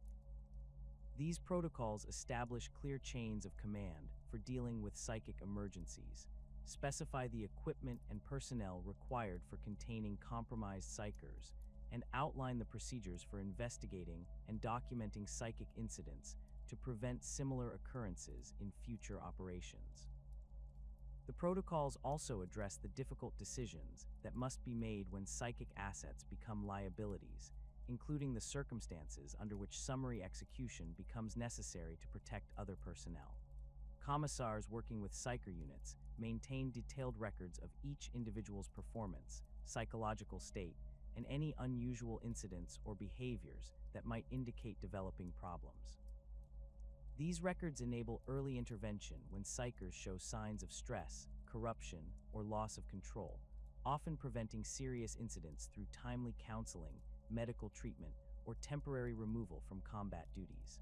The monitoring systems also track the tactical effectiveness of psychic abilities in various combat situations, providing valuable data for improving training programs and deployment strategies. The enforcement mechanisms available to commissars dealing with psychic incidents range from counseling and retraining for minor infractions to immediate execution for cases involving confirmed corruption or deliberate betrayal. The authority to execute compromised psykers without trial or appeal reflects the extreme dangers that corrupted psychic individuals can pose to entire military formations, though commissars receive extensive training in distinguishing between genuine threats and temporary psychological problems that can be addressed through less drastic measures. The psychological impact of these enforcement actions on other psykers requires careful management to maintain morale and effectiveness, while demonstrating the serious consequences of failure or betrayal. The transformation of baseline human psychers into Astartes librarians represents one of the most complex and dangerous processes within the Imperium's psychic infrastructure, combining the already traumatic gene seed implantation procedures with the additional challenges of managing and enhancing psychic abilities. The recruitment of Psyker candidates for Space Marine chapters follows different protocols than standard Astartes selection, as the combination of psychic potential and physical suitability for gene seed compatibility creates an exceptionally rare pool of viable candidates. Most chapters maintain specialized recruitment networks that identify young psychers who demonstrate both the psychic abilities necessary for librarian service and the genetic markers that indicate successful Astartes transformation. The gene seed enhancement process affects psychic abilities in ways that remain poorly understood even by the most learned apothecaries and tech marines within Space Marine chapters. The biological modifications that transform human adolescents into superhuman warriors create fundamental changes in neural architecture, metabolic processes, and cellular structure that inevitably influence the manifestation and control of psychic powers. The implantation of organs such as the catalepsian node, which regulates sleep patterns and consciousness states, can dramatically alter the psycher's relationship with the warp by changing the brain states through which psychic contact occurs. The os medulla and biscopia organs, responsible for skeletal and muscular enhancement respectively, create physical changes that affect the psycher's ability to channel and focus psychic energy through their body. The increased bone density and muscle mass that characterize fully developed Astartes provide a more stable physical foundation for psychic manifestation, allowing librarians to channel greater amounts of warp energy without suffering the physical breakdown that often affects baseline human psychers attempting similar feats. However, these same modifications can also create interference with certain types of psychic ability, particularly those that require fine control over biological systems or subtle manipulation of environmental factors. The neuroglottis and succinate membrane organs present particular challenges for psyker candidates, as these implants directly affect brain chemistry and consciousness states that are crucial for psychic ability. The neuroglottis, which allows Astartes to analyze chemical compositions through taste, can interfere with the psychic senses that many psychers use to perceive warp phenomena, requiring extensive retraining to adapt psychic techniques to the altered sensory input. The succinate membrane's ability to induce suspended animation states creates opportunities for deep meditation and psychic training that are impossible for baseline humans, but also requires careful calibration to prevent interference with the consciousness states necessary for active psychic work. The preomner and multi-lung organs affect the respiratory and digestive systems in ways that can influence psychic performance, as many psychic techniques rely on specific breathing patterns and metabolic states to achieve optimal results. The enhanced toxin resistance provided by these organs offers significant protection against the various forms of psychic contamination and warp-induced illness that frequently affect baseline psychers, though they can also interfere with certain alchemical preparations and psychic-enhancing substances that some traditions use to improve their abilities. The Laramen's organ and hemastamen work together to create enhanced healing capabilities that prove invaluable for librarians who regularly expose themselves to the dangerous energies of the warp. The rapid clotting and enhanced blood production provided by these organs help librarians recover from the physical trauma that often accompanies severe psychic backlash or prolonged exposure to warp energies. However, the altered blood chemistry can affect the circulation patterns that some psychic disciplines require, necessitating modifications to traditional techniques that were developed for baseline human physiology. The melanochrome organ's ability to regulate skin pigmentation in response to radiation exposure provides unexpected benefits for librarians working with certain types of psychic energy that manifest as exotic forms of radiation. This adaptation allows Astartes Psykers to work safely in environments that would quickly prove lethal to baseline human Psykers, though the visible changes in skin coloration can sometimes interfere with the psychological techniques that many psychic disciplines employ to achieve proper mental states. The oolitic kidney and neuroglottis create enhanced filtration and analysis capabilities that help librarians detect and resist various forms of psychic contamination and warp-based toxins. These organs work together to identify and neutralize substances that might compromise psychic ability or leave the librarian vulnerable to chaos corruption, providing a level of protection that exceeds anything available to baseline human Psykers. The enhanced analytical capabilities also allow librarians to study psychic phenomena with greater precision and safety than their unenhanced counterparts. The Phase 19 implant, known as the Black Carapace, creates the most significant changes for Psyker candidates, as this final organ fundamentally alters the relationship between the Astartes and their equipment. The neural interfaces created by the Black Carapace can be adapted to work with specialized psychic focusing equipment, creating direct mental links between the librarian and their force weapons or psychic hoods that dramatically improve both precision and power output.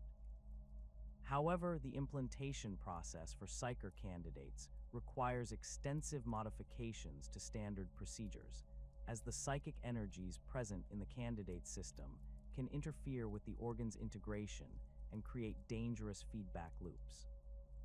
The training regimens developed for Astartes librarians combine the physical conditioning and combat instruction that all Space Marines receive with specialized psychic education that addresses the unique challenges of wielding supernatural powers within a superhuman body. The initial phases of librarian training focus on helping newly enhanced Psykers adapt their abilities to their transformed physiology, learning to channel psychic energy through neural pathways that have been fundamentally altered by gene seed implantation. This adaptation process often requires years of careful practice and adjustment, as techniques that worked perfectly for the candidate as a baseline human may prove ineffective or dangerous when attempted with Astartes physiology. Combat training for librarians emphasizes the integration of psychic abilities with conventional Astartes warfare techniques, teaching these warrior scholars to function effectively as both Psykers and Space Marines in battlefield conditions. Unlike baseline human Psykers, who often require protection and support from conventional forces, librarians learn to operate independently in combat zones, using their enhanced physical capabilities to survive situations that would quickly overwhelm unaugmented Psykers. The training includes extensive instruction in the use of force weapons and psychic hoods, specialized equipment designed to channel and focus the enhanced psychic abilities that result from gene seed modification. The psychological conditioning required for librarian training addresses the unique mental challenges that arise from combining the already intense indoctrination of Space Marine recruitment with the additional complexities of psychic development. Librarian candidates must learn to maintain the absolute loyalty and discipline that characterizes all Astartes, while simultaneously developing the mental flexibility and openness to new experiences that effective psychic work requires.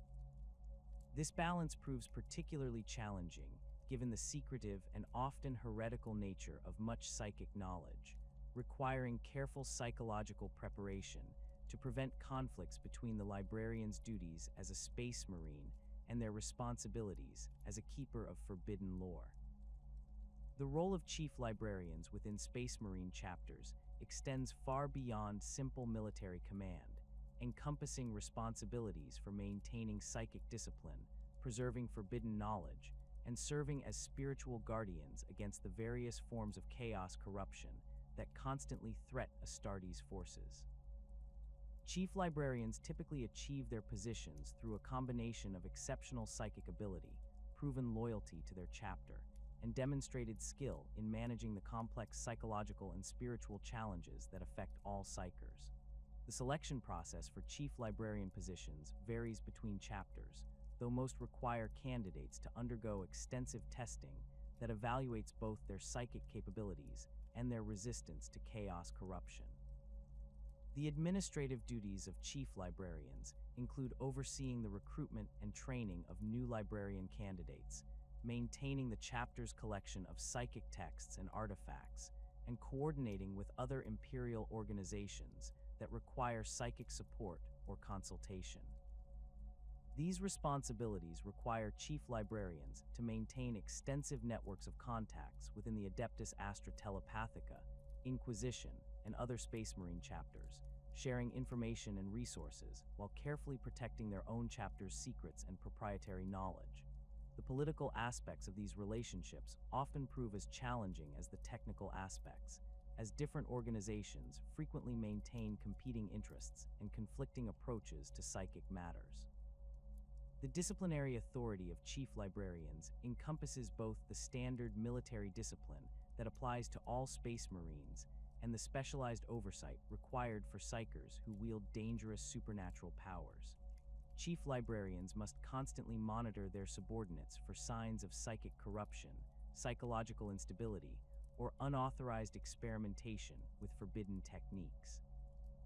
The disciplinary measures available to chief librarians range from additional training and counseling for minor infractions to complete mind wiping or execution for cases involving confirmed chaos corruption or deliberate betrayal of chapter secrets. The spiritual responsibilities of chief librarians involve maintaining the psychic wards and protective rituals that shield their chapters from supernatural threats, conducting ceremonies that strengthen the bonds between battle brothers, and serving as intermediaries between their chapters and the various spiritual forces that influence Space Marine operations. These duties often require chief librarians to work closely with chaplains and other spiritual leaders within their chapters, coordinating efforts to maintain morale and spiritual purity while addressing the unique challenges that arise from the presence of Psykers within Astartes forces. The variations in librarian traditions between different Space Marine chapters reflect the diverse origins, cultures, and combat doctrines that characterize the Adeptus Astartes, with each chapter developing specialized approaches to psychic warfare that complement their overall strategic philosophy.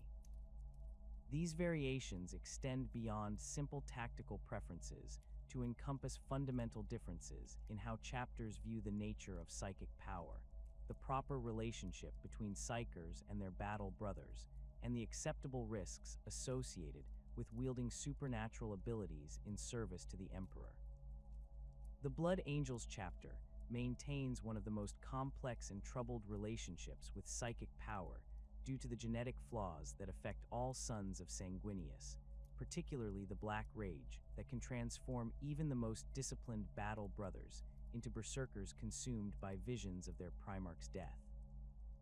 Blood Angels librarians face the additional challenge of managing their own psychic abilities, while simultaneously helping their battle brothers resist the psychological pressures that lead to the Black Rage and Red Thirst. The chapter's librarians have developed specialized techniques for using their psychic abilities to calm and focus battle brothers who show signs of succumbing to their genetic curses, though these interventions often prove only temporarily effective.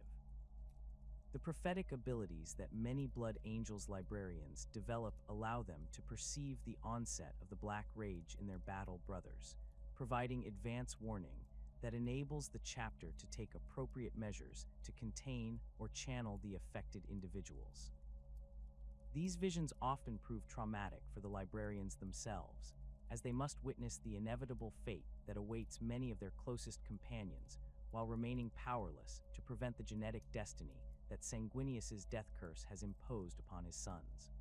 The psychological burden of this knowledge requires Blood Angels librarians to develop exceptional mental discipline and emotional resilience that exceeds even the demanding standards expected of other chapter librarians. The Blood Angels have developed unique rituals and ceremonies that use psychic power to strengthen the bonds between battle brothers and provide spiritual support for those struggling with their genetic heritage.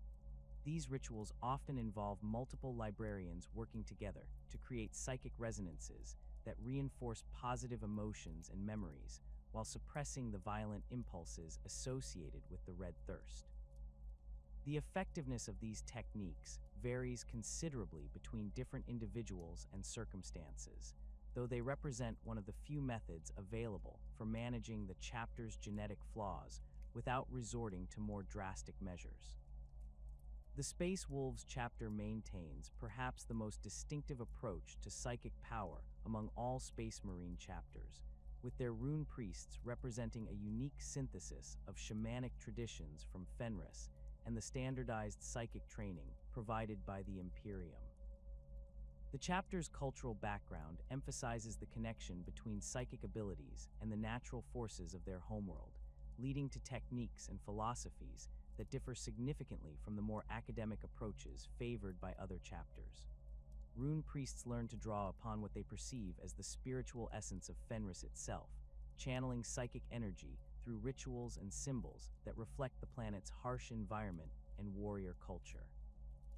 The storm-calling abilities that characterize many space wolves, rune priests demonstrate the practical applications of their unique approach to psychic power, as these techniques allow them to manipulate weather patterns and atmospheric conditions in ways that can dramatically influence battlefield outcomes. The ability to summon blizzards, lightning strikes, or fog banks provides tactical advantages that complement the chapter's preference for close combat and rapid assault tactics, while the psychological impact of these supernatural weather phenomena often proves as valuable as their direct military effects. The runic traditions maintained by the Space Wolves involve the use of carved symbols and ritual implements that help focus and direct psychic energy according to principles that predate the chapter's founding. These runes serve both as psychic focusing tools and as repositories of accumulated knowledge and tradition, with each rune priest learning to carve and consecrate their own set of implements according to ancient patterns passed down through generations of practitioners. The creation process for these runes involves complex rituals that bind portions of the rune priest's own psychic essence into the carved symbols, creating personalized tools that cannot be effectively used by other individuals. The relationship between Space Wolves' rune priests and the broader Imperial psychic establishment remains somewhat strained due to the chapter's insistence that their abilities derive from natural forces rather than warp energy. This philosophical disagreement creates practical complications when rune priests must work alongside librarians from other chapters or Imperial Psykers who employ more conventional techniques, though experienced practitioners from both traditions have learned to coordinate their efforts effectively despite their theoretical differences. The equipment employed by Space Marine librarians reflects both their enhanced physical capabilities and their specialized role as warrior psykers, who must function effectively in the most dangerous combat environments imaginable. Force weapons represent the primary tools of librarian warfare, combining advanced materials science with psychic focusing principles to create weapons that can channel supernatural energy into devastating attacks while simultaneously serving as effective conventional weapons. The creation of force weapons requires collaboration between skilled artificers and experienced psykers, as the psychic resonance crystals and focusing elements must be precisely calibrated to work with the intended wielder's specific psychic signature and combat style. Force swords serve as the most common type of force weapon among Space Marine librarians, their familiar design allowing warriors trained in conventional swordsmanship to adapt quickly to the enhanced capabilities that psychic channeling provides. The blade itself incorporates psychic conductive materials that can store and focus warp energy, while the hilt contains focusing crystals and neural interface connections that link directly to the wielder's psychic abilities. When activated, the weapon generates a field of psychic energy that can cut through materials and defenses that would resist conventional weapons, while simultaneously delivering psychic attacks that can affect enemies on both physical and spiritual levels.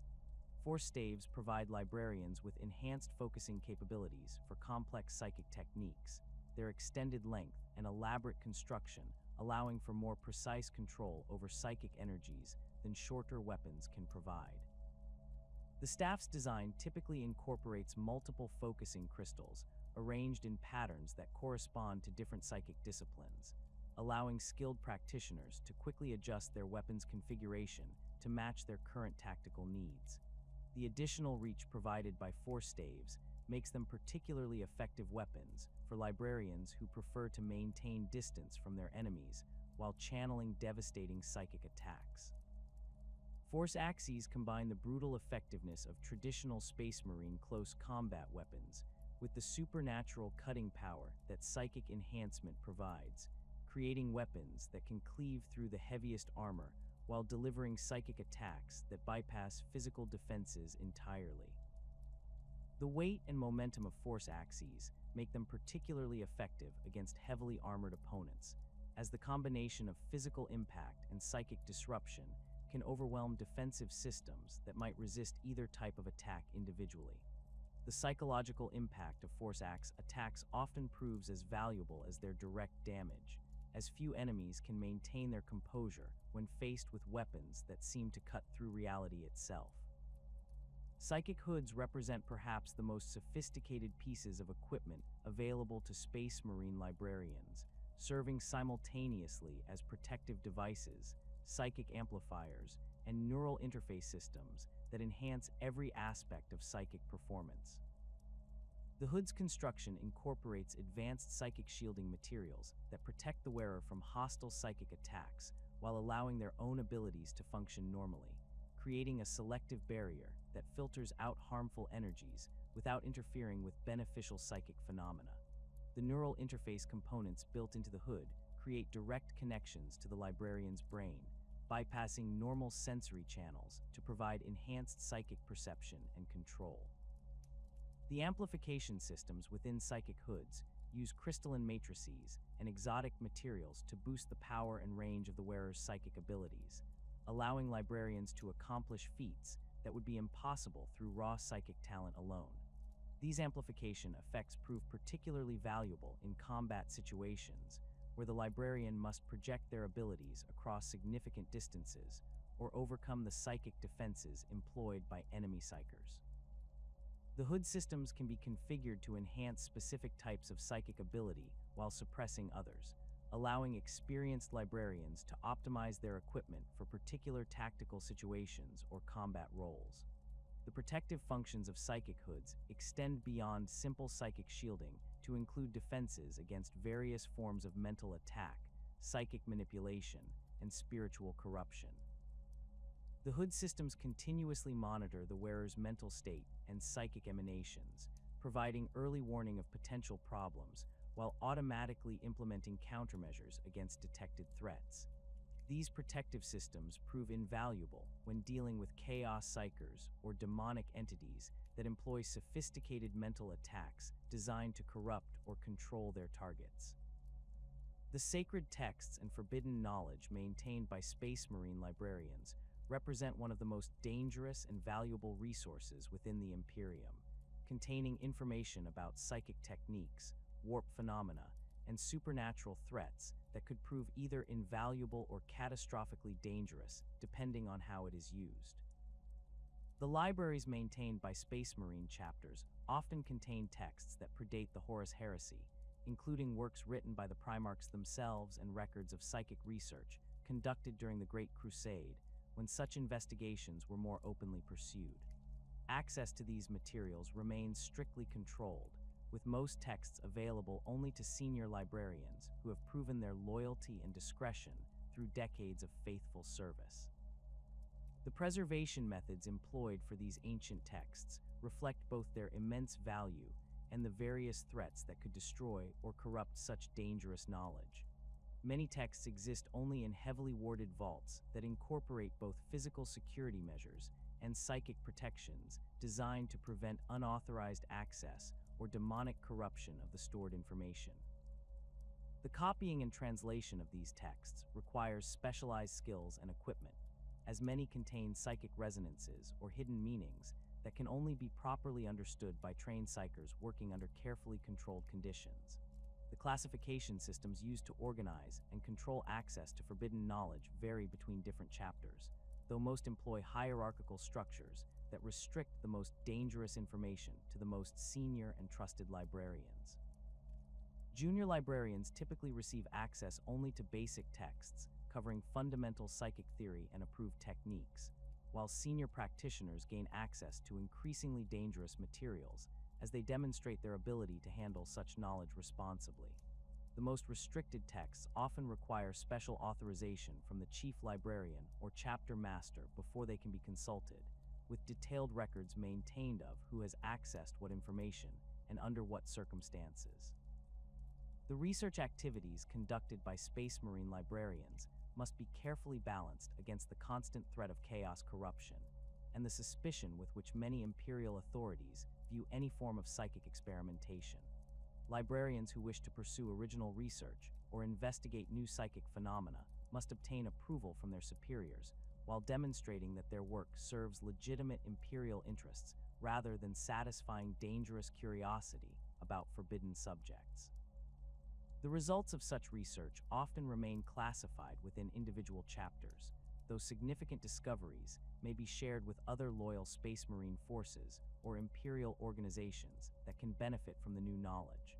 The catastrophic events of the Horus Heresy revealed fundamental weaknesses in the Imperium's ability to combat the supernatural forces of chaos, particularly the demonic entities that had infiltrated the highest levels of Imperial society and military command. As the Civil War raged across the galaxy and brother fought brother in the name of competing loyalties, a select few individuals within the Imperial hierarchy recognized that conventional military forces, no matter how well trained or equipped, could never adequately address the existential threat posed by the denizens of the warp.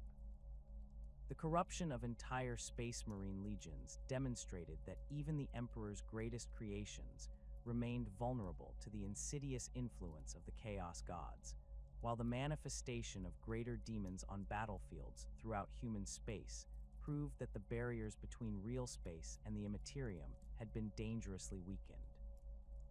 Malkador the Sigillite, serving as the Emperor's most trusted advisor and regent during the final phases of the heresy, understood better than most the scope of the supernatural threat facing humanity. His own psychic abilities, second only to those of the Emperor himself, allowed him to perceive the true nature of the chaos incursion and the long-term implications of the warp's increased influence over the material universe. Working in absolute secrecy with a small group of loyal Space Marines, Inquisitors, and other trusted individuals, Malkador began developing plans for a new type of military force specifically designed to combat demonic threats with the knowledge, equipment, and training necessary to succeed where conventional forces would inevitably fail. The selection process for the founding members of what would become the Grey Knights required Malkador to identify individuals who possessed not only exceptional combat skills and unquestionable loyalty, but also the rare combination of psychic potential and spiritual purity necessary to resist chaos corruption while wielding the supernatural powers required for demon hunting. The candidates came from various sources within the Imperial military hierarchy, including Space Marines from legions that had remained loyal throughout the heresy, members of the nascent Inquisition who had demonstrated particular skill in combating supernatural threats, and a select few individuals from other Imperial organizations whose abilities and character made them suitable for this unprecedented mission. The gene seed used to create the Grey Knights represented one of Malkador's most carefully guarded secrets, its origins and precise composition known only to the Sigillite himself and perhaps the Emperor. Unlike the gene seed of the original Space Marine legions, which had been derived from the genetic material of specific Primarchs, the Grey Knight's gene seed incorporated modifications and enhancements designed specifically to maximize psychic potential while providing unprecedented resistance to chaos corruption. The exact nature of these modifications remains classified at the highest levels of Imperial security, though their effectiveness has been demonstrated through 10 millennia of faithful service without a single confirmed case of a Grey Knight falling to chaos. The psychic conditioning protocols developed for the Grey Knights went far beyond anything previously attempted within the Imperium, combining the most advanced techniques available to the Adeptus Telepathica with new methods specifically designed to create warriors capable of fighting demons on both physical and spiritual battlefields. The conditioning process began during the gene seed implantation phase, with specialized psychic rituals and mental programming integrated into every stage of the transformation from baseline human to space marine. These rituals created fundamental changes in the candidate's psychic architecture, establishing mental barriers and spiritual defenses that operated on levels deeper than conscious thought. The spiritual purification techniques employed during Grey Knight training drew upon knowledge that Malkador had accumulated over millennia of study and practical experience with psychic phenomena. These techniques involved exposure to concentrated psychic energies under carefully controlled conditions, allowing candidates to develop immunity to various forms of chaos corruption through gradual exposure to increasingly dangerous supernatural influences. The process required extraordinary precision and constant monitoring, as excessive exposure could destroy the candidate's mind, while insufficient conditioning might leave them vulnerable to corruption during actual combat operations. The mental conditioning protocols created multiple layers of psychological defense against the various forms of mental attack and spiritual corruption employed by demonic entities. These defenses operated automatically at the subconscious level, providing protection even when the Grey Knight was unconscious, severely injured, or otherwise unable to actively resist hostile influences. The conditioning also established emergency protocols that would activate in extreme situations, including memory wipes and psychological restructuring that could preserve the individual's core identity while eliminating any corrupted elements that might have infiltrated their consciousness.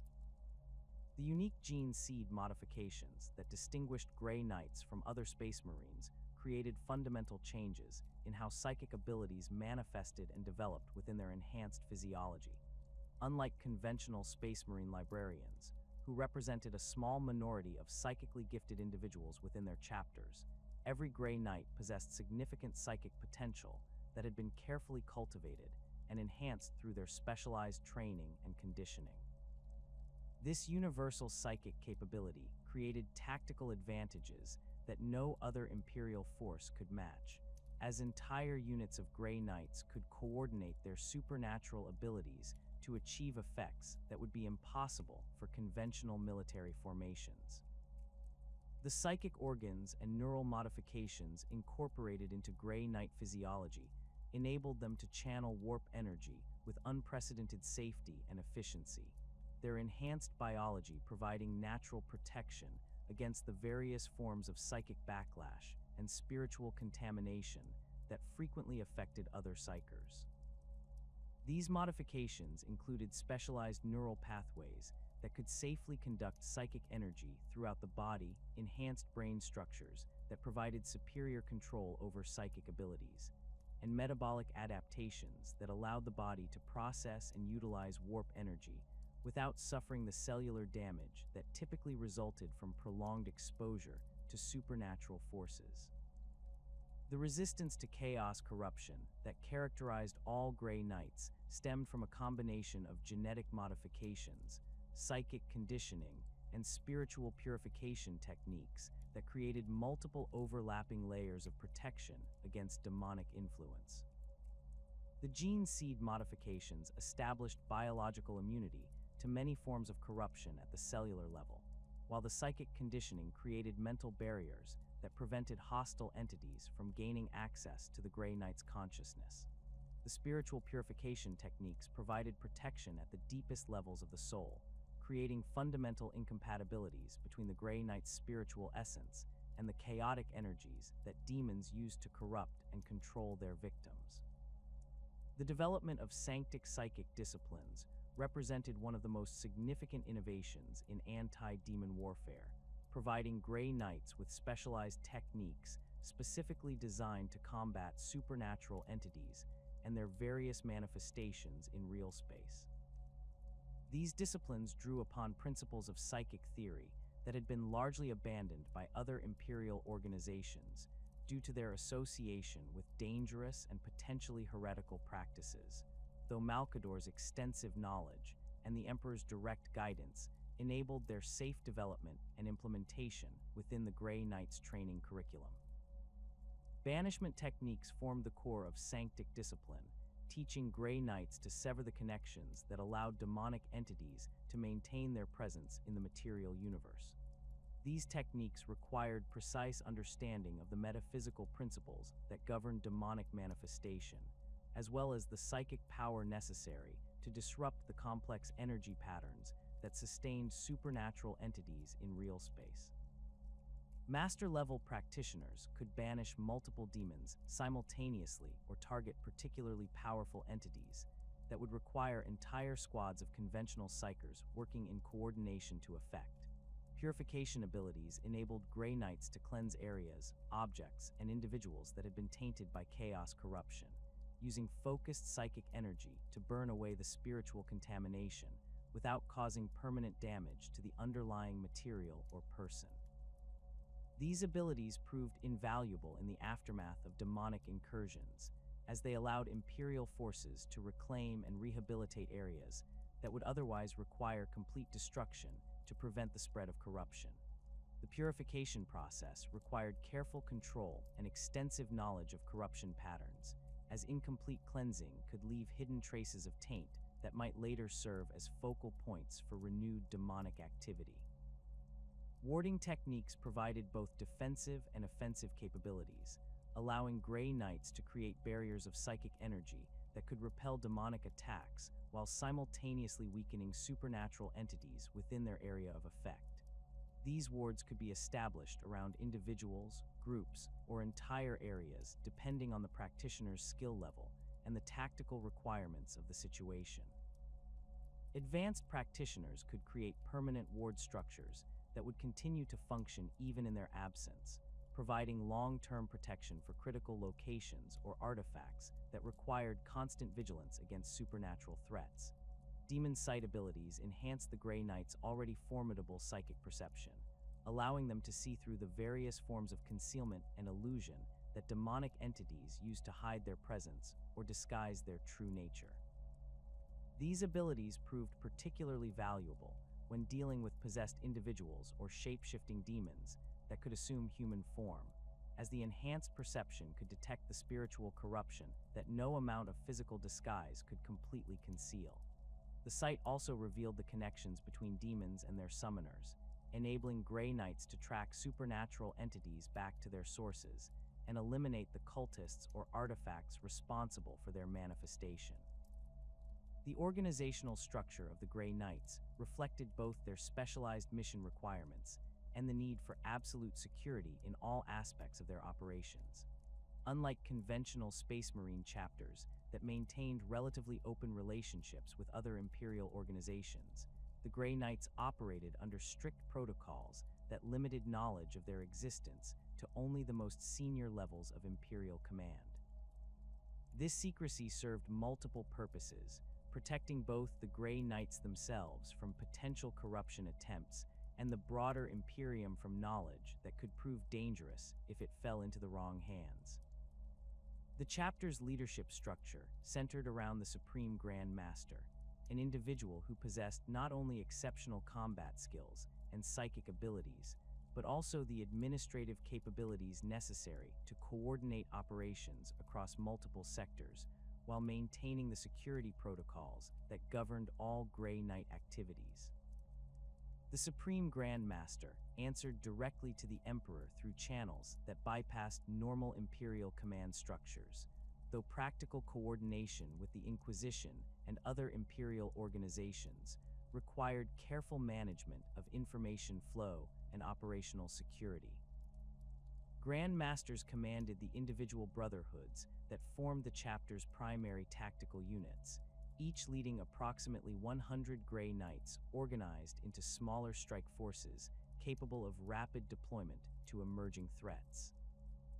These leaders possessed decades or centuries of experience in demon hunting, their expertise encompassing not only combat tactics, but also the complex intelligence analysis and strategic planning required to identify and eliminate supernatural threats before they could establish significant footholds in Imperial territory.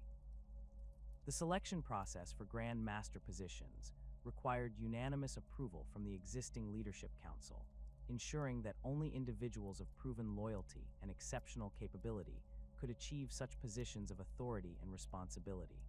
Brotherhood champions served as the elite combat specialists within each brotherhood, individuals whose martial prowess and psychic abilities exceeded even the demanding standards expected of all Grey Knights. These warriors typically served as the spearhead for the most dangerous assault operations, their exceptional skills enabling them to engage greater demons and other powerful supernatural entities in single combat, while their battle brothers provided support and eliminated lesser threats. The training regimens for Brotherhood champions included specialized instruction in the weaknesses and combat patterns of specific types of demonic entity, creating experts who could adapt their tactics to exploit the unique vulnerabilities of different supernatural opponents. The role of purifiers within the Grey Knights represented perhaps the most demanding and dangerous specialization available within the chapter, requiring individuals who possessed not only exceptional psychic abilities, but also the spiritual purity necessary to wield the most potent anti-demon techniques without risking corruption or spiritual contamination. Purifiers underwent additional conditioning and training beyond the already intensive programs required for standard Grey Knight service, their preparation including exposure to controlled samples of chaos corruption under carefully monitored conditions that built immunity while providing practical experience with the various forms of taint they would encounter in the field.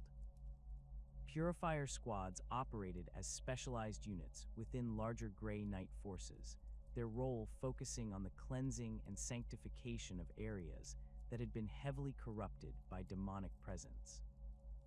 Their equipment included specialized weapons and tools designed specifically for purification work, including incense burners that could project cleansing energies across significant areas, blessed oils and unguents that could neutralize various forms of spiritual contamination, and psychic focusing devices that amplified their natural purification abilities to levels capable of cleansing entire buildings or city blocks. The selection criteria for purifier service required candidates to demonstrate not only exceptional psychic potential, but also psychological profiles that indicated unusual resistance to corruption and spiritual contamination. The testing process included exposure to various forms of chaos taint under controlled conditions, with candidates who showed any sign of susceptibility to corruption being immediately transferred to other roles within the chapter. Those who successfully completed purifier training gained access to knowledge and techniques that were considered too dangerous for standard Grey Knights, including methods for safely handling and studying corrupted artifacts, and the ability to perform emergency purification rituals that could cleanse individuals who had been exposed to demonic influence.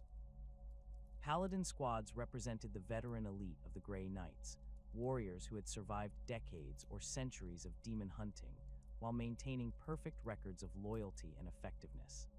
These individuals possessed combat experience that encompassed virtually every type of supernatural threat that the Imperium had encountered, their knowledge and skills making them invaluable assets for training new recruits and developing new tactics for emerging threats. Paladins typically served as squad leaders and specialists within larger Grey Knight forces, their expertise enabling them to identify and exploit weaknesses in demonic defenses that less experienced warriors might overlook. The equipment issued to Paladins reflected their status as the chapter's most experienced and trusted warriors, including master-crafted weapons and armor that incorporated the finest materials and most advanced technology available to the Imperium. Many Paladins carried weapons and artifacts that had been personally blessed by previous Supreme Grand Masters, or that contained relics of particular significance to the chapter's history and traditions. The maintenance and consecration of this equipment required specialized knowledge and techniques that were passed down through generations of Paladins, creating traditions and practices that reinforced the chapter's unique culture and identity. Paladin training programs served dual purposes, both maintaining the combat effectiveness of veteran warriors and preparing them for potential leadership roles within the chapter. The curriculum included advanced tactical instruction, strategic planning exercises, and specialized courses in the identification and analysis of emerging supernatural threats. Paladins also received training in the diplomatic and administrative skills necessary for coordinating with other Imperial organizations, as their seniority and expertise often made them the primary points of contact between the Grey Knights and external agencies requiring their assistance. The Terminator armor employed by Grey Knight Paladins incorporated modifications and enhancements specifically designed for demon hunting operations, including improved psychic conductivity systems that enhanced the wearer's ability to channel and focus supernatural energies. The armor's power systems could provide additional energy for psychic abilities during extended combat operations, while the enhanced protection systems included specific defenses against the various forms of supernatural attack commonly employed by demonic entities. The helmet systems incorporated specialized sensors and analysis equipment that could detect and identify different types of chaos corruption, providing real-time intelligence about the nature and extent of supernatural threats encountered during operations. The corruption of Psykers by the ruinous powers represents one of the most catastrophic failures of Imperial psychic infrastructure, transforming individuals who should serve as humanity's greatest assets into conduits for demonic invasion and agents of galactic destruction. Unlike baseline humans who fall to chaos through gradual exposure or deliberate choice, Psykers face unique vulnerabilities that stem directly from their ability to perceive and manipulate warp energies. Every time a Psyker opens their consciousness to the Immaterium, they create opportunities for the entities that dwell within that realm to establish contact, influence their thoughts, and ultimately claim their souls for the service of the dark gods. The enhanced psychic abilities that make corrupted Psykers so valuable to chaos forces come at a terrible price, as the process of corruption fundamentally alters both their physical bodies and spiritual essence in ways that would destroy baseline humans within moments. The warp energies that flow through corrupted Psykers carry with them the accumulated malevolence of the chaos gods, transforming the Psykers' neural pathways into conduits for raw supernatural power, while simultaneously burning away their humanity and sanity. This transformation typically occurs gradually over months or years, though particularly powerful Psykers may experience rapid corruption that completes the process within days or even hours of initial exposure. The physical manifestations of chaos corruption in Psykers often prove more dramatic and disturbing than similar changes in baseline humans, as their enhanced connection to the warp allows the corrupting energies to work more quickly and thoroughly throughout their bodies. Nurgle's corruption might cause a Psyker's flesh to bloom with impossible diseases that spread through psychic contact, while Tzeentch's influence could trigger constant physical mutations that reshape the Psyker's body according to the changer of Wei's incomprehensible designs. Slaanesh's touch often enhances the Psyker's abilities to supernatural levels, while simultaneously driving them to pursue increasingly extreme and destructive forms of sensation and experience. The psychological deterioration that accompanies chaos corruption affects Psykers differently than baseline humans due to their enhanced perception and direct exposure to the entities responsible for their downfall. Corrupted Psykers often retain their intelligence and personality longer than other chaos cultists, though these traits become twisted and perverted to serve their new master's purposes. A formerly compassionate healer might develop an obsession with inflicting precisely calibrated suffering, while a tactical genius could dedicate their enhanced abilities to orchestrating elaborate schemes that serve no purpose beyond satisfying their patron's desire for complexity and change. The enhanced psychic powers that corrupted Psykers gain through their transformation make them exponentially more dangerous than their loyal counterparts, as the limitless energies of the warp flow through them without the careful restrictions and safety measures that Imperial training imposes. These individuals can channel amounts of psychic energy that would instantly kill sanctioned Psykers, their corrupted souls serving as conduits for power that originates directly from the chaos gods themselves. The techniques they employ often violate fundamental principles of safe psychic practice, drawing upon forbidden knowledge and dangerous disciplines that Imperial doctrine explicitly prohibits. The relationship between Tzeentch and Psykers represents perhaps the most complex and dangerous form of chaos corruption, as the Changer of Ways views psychically gifted individuals as perfect instruments for implementing his incomprehensible schemes across the galaxy. Tzeentch's corruption typically begins subtly, appearing as enhanced insight, improved precognitive abilities, or access to previously unknown psychic techniques that seem to offer significant advantages over conventional Imperial training. The god's influence manifests through seemingly beneficial changes that gradually draw the Psyker deeper into patterns of thought and behavior that serve Tzeentch's broader purposes. Tzeentchian sorcerers develop abilities that far exceed anything achieved through Imperial psychic disciplines, their mastery of change and transformation allowing them to reshape reality according to their will, while simultaneously serving their patron's desire for constant flux and mutation. These individuals often retain their original personalities and motivations for extended periods, making them particularly dangerous as they can operate within Imperial society while pursuing goals that ultimately serve chaos interests. Their enhanced abilities enable them to manipulate probability streams, alter the fundamental properties of matter and energy, and perceive potential futures with clarity that rivals the Emperor's own prescient abilities. The Thousand Suns Legion provides the most prominent example of Tzeentchian corruption among Space Marine Psykers, their fall demonstrating how even the most disciplined and scientifically trained Psykers can become unwitting servants of the Changer of Ways. Magnus the Red's attempts to warn the Emperor about Horus's betrayal inadvertently shattered the psychic wards protecting the Imperial Webway project, creating the catastrophic breach that ultimately forced the Emperor to remain bound to the Golden Throne. The Legion's subsequent transformation into Rubric Marines represents the ultimate expression of Tzeentch's gift of change, as their physical bodies were reduced to dust while their souls became trapped within their power armor for eternity.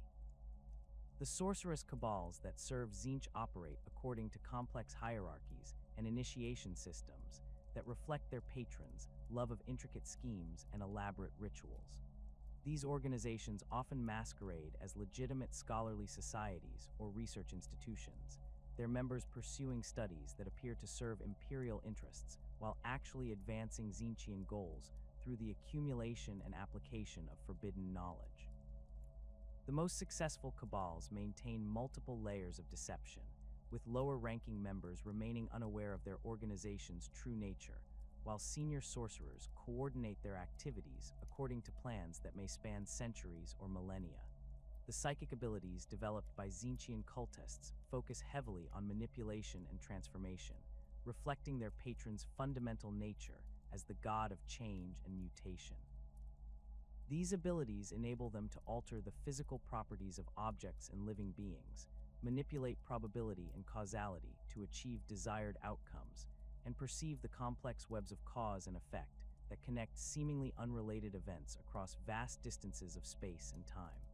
Advanced practitioners can trigger cascading changes that begin with minor alterations and eventually reshape entire worlds according to their patron's designs.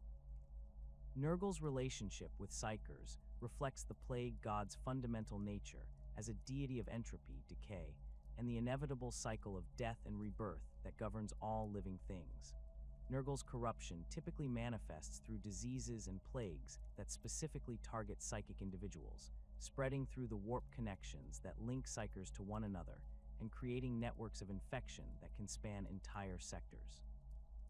These supernatural plagues often enhance their victims' psychic abilities while simultaneously destroying their physical bodies, creating plague Psykers whose enhanced powers come at the cost of constant suffering and gradual dissolution. The diseases that Nurgle inflicts upon Psykers serve multiple purposes beyond simple corruption, as they create psychic resonances that can spread to other sensitive individuals through direct contact or proximity. Plague Psykers often become unwitting carriers of supernatural contagions that affect both baseline humans and other Psykers, their enhanced abilities allowing them to project disease and decay across distances that would be impossible for conventional biological agents to traverse. The most virulent of these psychic plagues can corrupt entire astropathic networks, turning the communication systems that bind the Imperium together into vectors for spreading Nurgle's influence throughout human space. The physical transformations that accompany Nurgle's corruption create Psykers, whose appearances reflect their patron's dominion over decay and putrefaction, though their enhanced abilities often make them more dangerous than their diseased appearance might suggest. These individuals may appear to be walking corpses or living repositories of every disease known to human medicine, yet their psychic powers enable them to function effectively despite their apparent physical limitations. Their abilities often focus on biological manipulation and the spread of disease, allowing them to accelerate decay processes, animate dead tissue, and project auras of corruption that can affect entire populations. The cults that serve Nurgle through psychic means often establish themselves in areas where disease and suffering are already prevalent, using their enhanced abilities to accelerate natural decay processes while presenting themselves as healers or physicians who offer relief from the very conditions they help to perpetuate.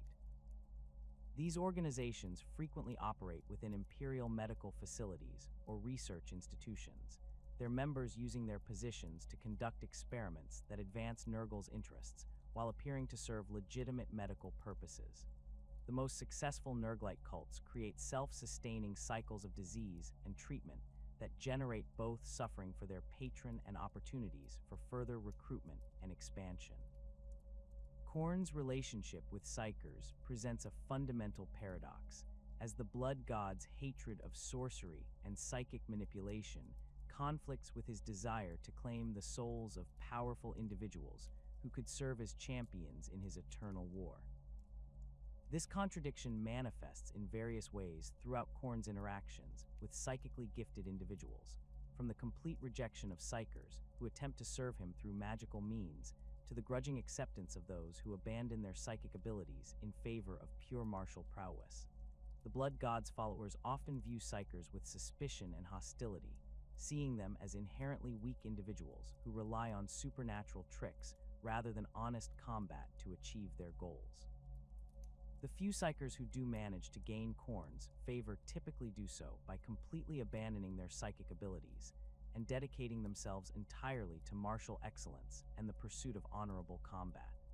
These individuals often undergo traumatic experiences that sever their connection to the warp, either through deliberate self-mutilation, exposure to psychic dampening fields, or psychological conditioning that suppresses their abilities beneath layers of rage and bloodlust. The process of abandoning psychic power in favor of Khornate worship often proves as corrupting as embracing other forms of chaos influence, as the individual must replace their supernatural abilities with an all-consuming obsession with violence and warfare. Khornate warriors who were formerly Psykers often display particular hatred toward their former peers, viewing other Psykers as reminders of their own perceived weakness and cowardice. This hatred manifests in brutal hunting campaigns targeting Imperial Psykers, with former psychic individuals leading warband efforts to track down and eliminate sanctioned Psykers, astropaths, and other psychically gifted servants of the Imperium. Their intimate knowledge of psychic techniques and Imperial training methods makes them particularly effective at identifying and countering the abilities of their former colleagues, while their Khornate conditioning drives them to pursue these hunts with relentless determination. The brass collars and other anti-psychic artifacts favored by Khorne's followers serve multiple purposes in the Blood God's eternal war against sorcery and supernatural manipulation. These devices not only protect their wearers from hostile psychic attacks, but also serve as symbols of their rejection of psychic power and their dedication to honest combat. The most devoted Khornate champions often undergo surgical procedures to permanently implant these artifacts into their bodies, making their rejection of psychic power irreversible while gaining enhanced protection against the supernatural abilities of their enemies. Slaanesh corruption of Psykers reflects the Prince of Excess's fundamental nature as a deity of sensation, experience, and the pursuit of perfection in all its forms. Slaaneshi corruption typically begins with subtle enhancements to the Psyker's existing abilities, offering increased power and precision that seems to come without cost or consequence. These initial improvements often focus on abilities that provide sensory enhancement or emotional manipulation, allowing the corrupted Psyker to experience and inflict sensations that exceed normal human limitations, while gradually drawing them deeper into patterns of behavior that serve their patron's desires. The psychic abilities developed by Slaaneshi cultists often focus on manipulation of emotion, sensation, and perception, reflecting their patron's dominion over all forms of experience and excess. These abilities enable them to project overwhelming sensations directly into their victims' minds, manipulate emotional states to create dependency and obsession, and perceive the deepest desires and fears that motivate their target's behavior. Advanced practitioners can create psychic constructs that embody pure sensation or emotion, manifesting their patron's influence in forms that can affect entire populations through direct psychic contact or proximity effects. The cults that serve Slaanesh through psychic means often establish themselves within imperial society by offering enhanced experiences or abilities that appear beneficial while gradually corrupting their recipients through exposure to increasingly extreme forms of sensation and pleasure. These organizations frequently operate as artistic societies, philosophical schools, or medical research facilities, their members using their positions to conduct experiments in sensation and experience that advance Slaaneshi goals while appearing to serve legitimate cultural or scientific purposes. The most successful Slaaneshi cults create networks of dependency and obsession that bind their members through psychological and psychic means, making escape or betrayal virtually impossible once an individual becomes fully integrated into the organization's structure. The physical transformations that accompany Slaaneshi corruption often enhance the Psyker's sensory capabilities, while simultaneously making them dependent on increasingly extreme forms of stimulation to achieve satisfaction.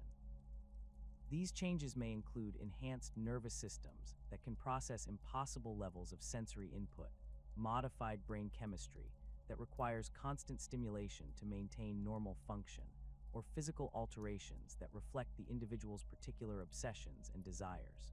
The most advanced Slaaneshi Psykers often become living embodiments of their patron's nature, their very presence radiating auras of temptation and excess that can corrupt others through proximity alone. The Chaos Space Marine sorcerers, who serve the various ruinous powers, represent perhaps the most dangerous category of corrupted Psykers, combining the enhanced physical capabilities of Astartes' physiology with supernatural abilities that have been twisted and amplified through millennia of service to the dark gods. These individuals typically began their careers as librarians within loyal Space Marine chapters, before falling to corruption through exposure to forbidden knowledge, traumatic experiences, or deliberate recruitment by existing chaos forces. Their transformation from loyal servants of the Emperor into champions of the ruinous powers often spans centuries or millennia, as their enhanced physiology and mental conditioning allow them to resist corruption longer than baseline humans, while ultimately succumbing to influences that prove impossible to resist indefinitely. The Word-Bearer's Legion provides numerous examples of how Space Marine librarians can fall to chaos corruption while retaining their original personalities and motivations, their transformation occurring gradually through exposure to religious doctrines that initially appear to complement rather than contradict their loyalty to the Emperor.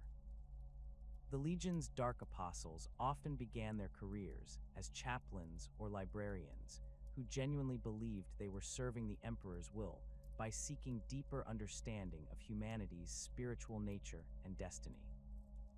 Their fall to chaos occurred through careful manipulation by entities that presented themselves as divine messengers or aspects of the Emperor himself, leading these individuals to embrace practices and beliefs that ultimately served the ruinous powers while maintaining the conviction that they remained loyal to their original oaths and purposes. The sorcerous knowledge accumulated by Chaos Space Marine librarians over millennia of service to the Dark Gods encompasses techniques and disciplines that far exceed anything taught within Imperial institutions. Their understanding of psychic phenomena, enhanced through direct contact with demonic entities and exposure to the raw energies of the warp. These individuals often maintain extensive libraries of forbidden texts and artifacts that contain knowledge gathered from across the galaxy and throughout human history, including works that predate the Age of Strife and records of psychic research conducted during the Dark Age of technology.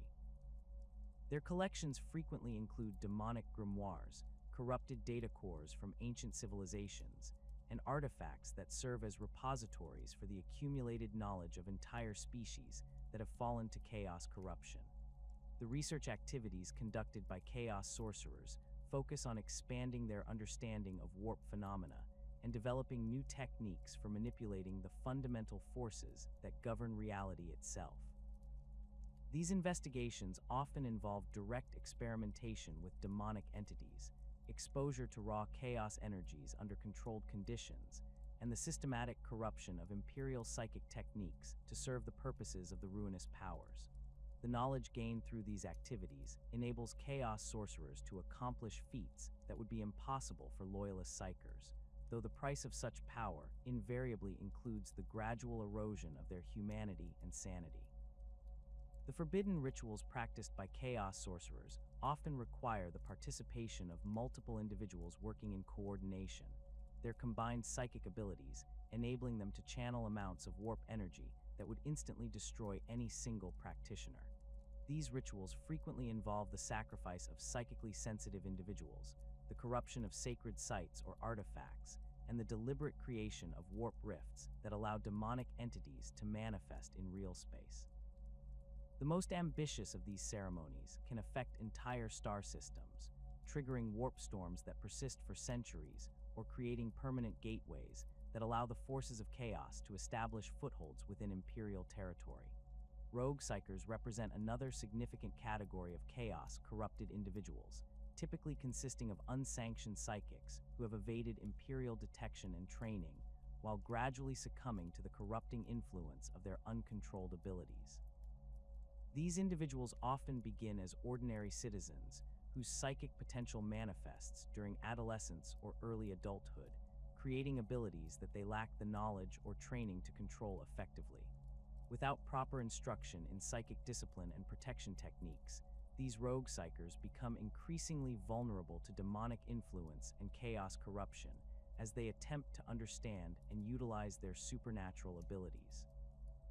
The corruption process for rogue Psykers typically occurs more rapidly than similar transformations in trained individuals, as their lack of proper mental conditioning and protective techniques leaves them defenseless against the various entities that seek to exploit their psychic potential.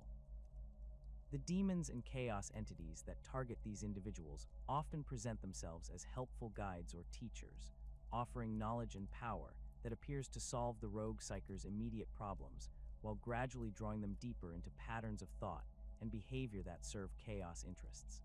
The isolation and fear that many rogue Psykers experience make them particularly susceptible to these influences, as they often lack any alternative sources of guidance or support. The abilities developed by corrupted rogue Psykers often prove more dangerous and unpredictable than those of formally trained individuals, as their lack of proper instruction leads them to develop techniques that prioritize immediate effectiveness over long-term safety or stability. These individuals frequently employ psychic disciplines that trained Psykers would recognize as inherently dangerous or corrupting, their ignorance of proper safety measures allowing them to channel amounts of warp energy that would normally trigger automatic protective responses in properly conditioned minds.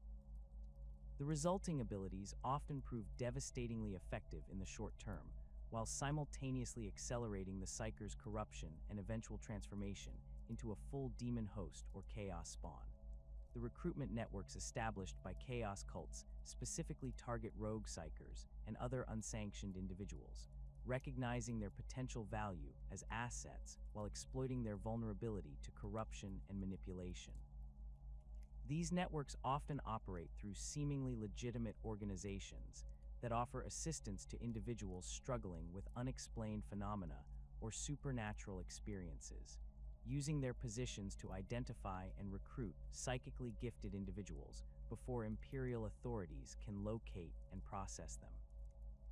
The most successful recruitment operations create comprehensive support systems that address the rogue Psykers' immediate needs, while gradually introducing them to chaos doctrine and practices that complete their corruption over months or years of careful manipulation. The psychic phenomena exhibited by alien species across the galaxy demonstrate that humanity's relationship with the warp represents merely one facet of a far more complex supernatural ecosystem that encompasses countless different approaches to manipulating the fundamental forces of reality. Each Xenos race that has developed psychic abilities has done so according to their own evolutionary pressures, cultural frameworks, and spiritual beliefs, creating diverse manifestations of supernatural power that often operate according to principles that Imperial doctrine struggles to comprehend or counter effectively. The Eldar represent perhaps the most sophisticated practitioners of psychic manipulation in the known galaxy. Their mastery of warp energies, stemming from millions of years of evolutionary development that has fundamentally integrated psychic ability into every aspect of their species' biology and culture. Unlike humanity's relatively recent emergence as a psychic species, the Eldar evolved their supernatural capabilities over geological timescales that allowed for the gradual refinement and perfection of techniques that human psychers can barely comprehend, much less replicate. This evolutionary advantage manifests in psychic abilities that operate with precision and efficiency that far exceed anything achieved by even the most skilled human practitioners. The fundamental difference between Eldar and human psychic ability lies in the alien species' natural resistance to the corrupting influences of the warp, a biological adaptation that allows them to channel supernatural energies with minimal risk of demonic possession or spiritual contamination. This resistance stems from the Eldar soul's unique structure, which maintains stronger barriers between conscious thought and the deeper levels of psychic awareness where chaos corruption typically takes root. The practical result of this natural protection enables Eldar Psykers to employ techniques and access levels of power that would instantly destroy or corrupt human practitioners attempting similar feats. The Path of the Seer represents the Eldar's systematic approach to developing and controlling psychic abilities, while maintaining the psychological discipline necessary to avoid the spiritual dangers that destroyed their ancient empire. This philosophical framework provides Eldar Psykers with structured progression through increasingly advanced levels of psychic mastery, each stage building upon previous achievements while incorporating safeguards designed to prevent the obsessive behavior patterns that led to Slaanesh's birth. The path system acknowledges that psychic power carries inherent risks of corruption and madness, but addresses these dangers through careful psychological conditioning and spiritual discipline rather than the brutal suppression techniques favored by Imperial doctrine. Farseers occupy the apex of Eldar psychic hierarchy, individuals who have progressed so far along the path of the seer that they have transcended normal limitations of temporal perception and gain the ability to perceive potential futures with extraordinary clarity and detail. These ancient beings typically possess centuries or millennia of experience in manipulating probability streams and causal relationships, their enhanced perception allowing them to identify critical decision points where small actions can produce massive consequences across vast spans of space and time. The prophetic abilities of Farseers enable them to guide their people through the complex web of potential disasters and opportunities that define existence in the 41st millennium. The divination techniques employed by farseers operate on principles that differ fundamentally from human precognitive abilities, as Eldar temporal perception allows them to perceive multiple potential timelines simultaneously rather than receiving fragmentary glimpses of possible futures. This enhanced awareness enables farseers to analyze the probability matrices that govern major events, identifying the specific actions and decisions that will lead to desired outcomes while avoiding the catastrophic possibilities that constantly threaten their dying race. The precision of farseer predictions often appears miraculous to other species, though the Eldar themselves understand that their prophetic abilities represent the practical application of advanced psychic techniques rather than supernatural intervention. The psychic tools employed by farseers include wraithbone constructs that serve as focusing devices for their enhanced abilities, these living materials responding to psychic manipulation in ways that allow for unprecedented precision in the application of supernatural power. Wraithbone circuits can store and channel psychic energy according to patterns programmed by their creators, enabling farseers to establish complex psychic constructs that continue to function even when their creators are engaged in other activities.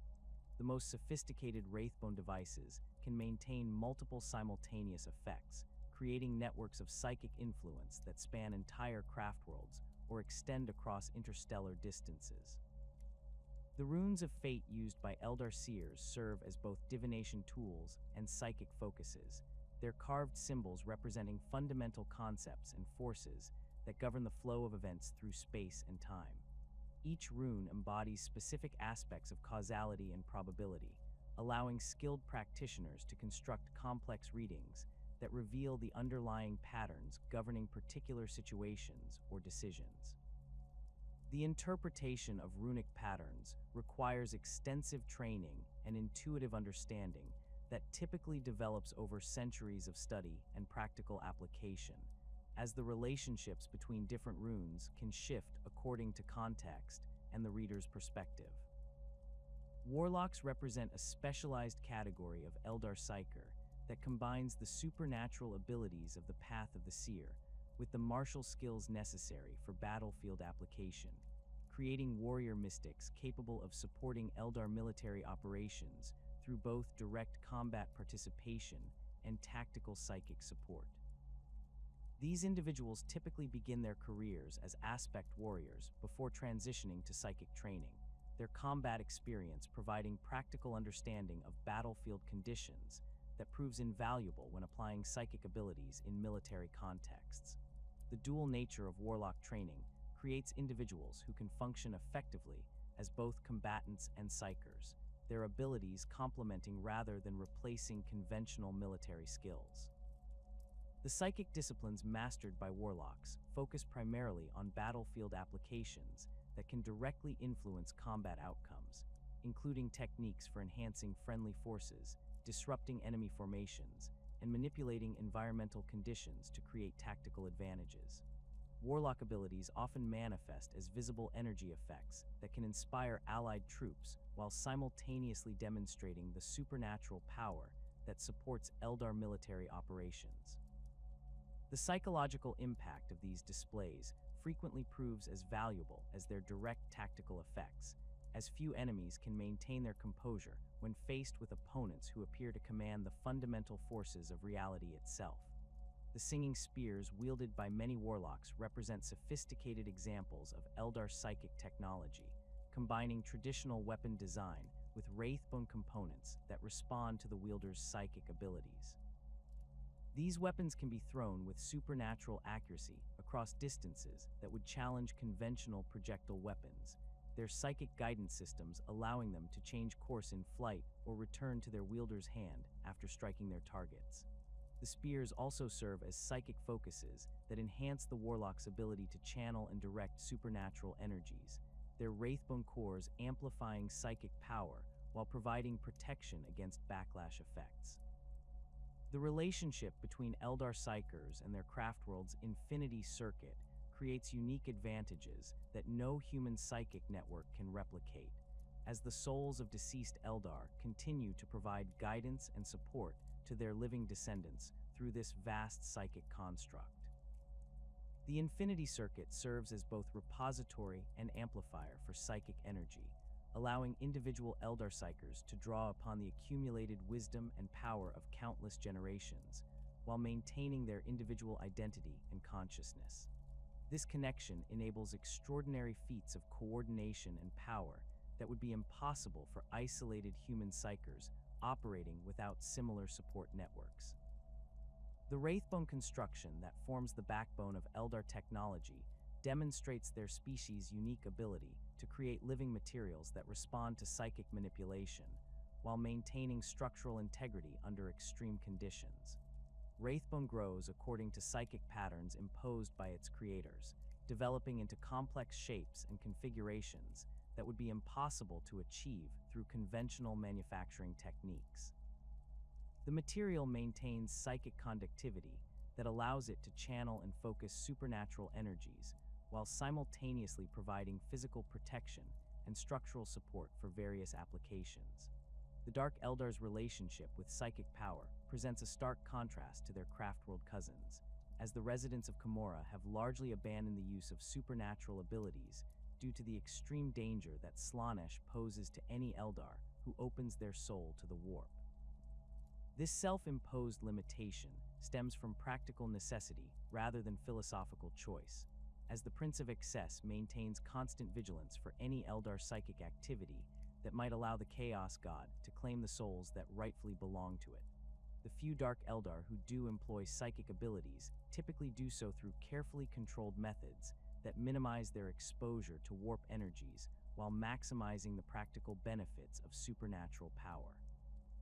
The Homunculi represent the closest thing to Psykers within Dark Eldar society, though their abilities stem from scientific mastery of biological manipulation rather than traditional psychic techniques. These ancient beings have developed methods for reshaping flesh and bone that appear supernatural to outside observers, their understanding of pain and sensation allowing them to achieve effects that rival the abilities of conventional Psykers. The techniques employed by Homunculi often involve the direct manipulation of neural pathways and biochemical processes, creating changes in their subjects that can enhance or diminish various capabilities according to the practitioner's desires. The pain engines and torture devices created by Homunculi demonstrate their species' sophisticated understanding of the relationship between physical sensation and psychic phenomena, as these constructs often incorporate elements that can affect their victims on both material and spiritual levels. The suffering generated by these devices provides psychic energy that the Dark Eldar can harvest and utilize for various purposes, though they must be careful to avoid creating resonances that might attract Slaanesh's attention.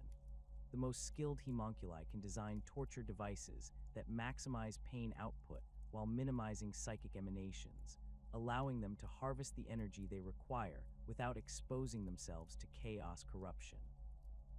Orc psychic phenomena operate according to principles that defy conventional understanding of how supernatural abilities should function, as the greenskin species appears to generate psychic effects through collective belief and emotional resonance rather than individual mastery of warp manipulation techniques.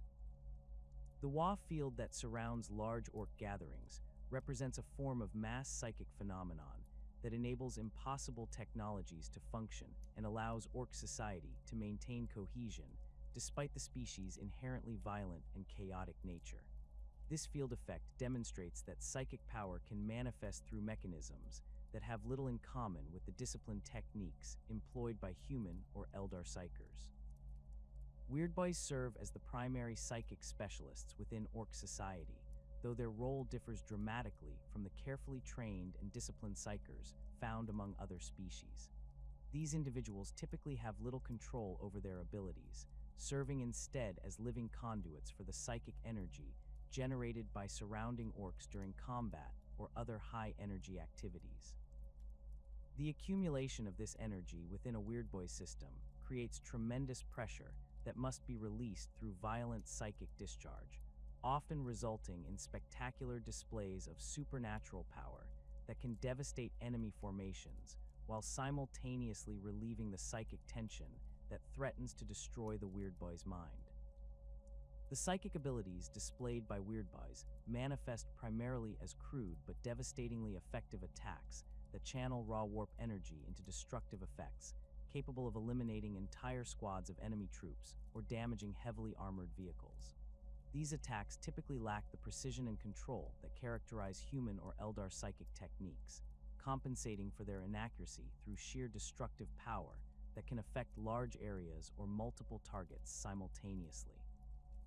The unpredictable nature of Weirdboy abilities makes them as dangerous to friendly orcs as to enemy forces, though most greenskins accept this risk as an acceptable trade-off for the devastating firepower that these Psykers can provide. The Warfield effects that surround orc armies create localized alterations in the fundamental laws of physics that allow impossible technologies to function, while simultaneously enhancing the combat effectiveness of individual orcs through collective psychic reinforcement. These effects enable orc vehicles and weapons that should not function according to conventional engineering principles to operate effectively in combat. Their mechanical systems sustained by the collective belief of surrounding greenskins rather than proper maintenance or quality construction. The field also enhances orc physical capabilities and combat instincts, creating feedback loops where success in battle generates additional psychic energy that further improves the army's overall effectiveness. The Gestalt nature of orc psychic phenomena means that individual greenskins typically possess minimal psychic ability, with their supernatural effects emerging only when large numbers of orcs gather together and focus their collective attention on common goals. This distributed approach to psychic power creates resilience that individual focus systems cannot match, as the destruction of specific orcs has minimal impact on the overall psychic field that supports the army's supernatural capabilities. The system also provides natural protection against many forms of psychic attack, as hostile Psykers must overcome the combined resistance of entire orc populations rather than targeting individual minds. The Tyranid hive mind represents perhaps the most alien form of psychic phenomenon encountered by Imperial forces, as this vast collective consciousness operates according to principles that bear little resemblance to individual-based psychic abilities employed by other species. The hive mind encompasses the combined psychic potential of countless billions of Tyranid organisms, their individual consciousness subsumed into a unified intelligence that can coordinate activities across multiple star systems while maintaining perfect unity of purpose and action.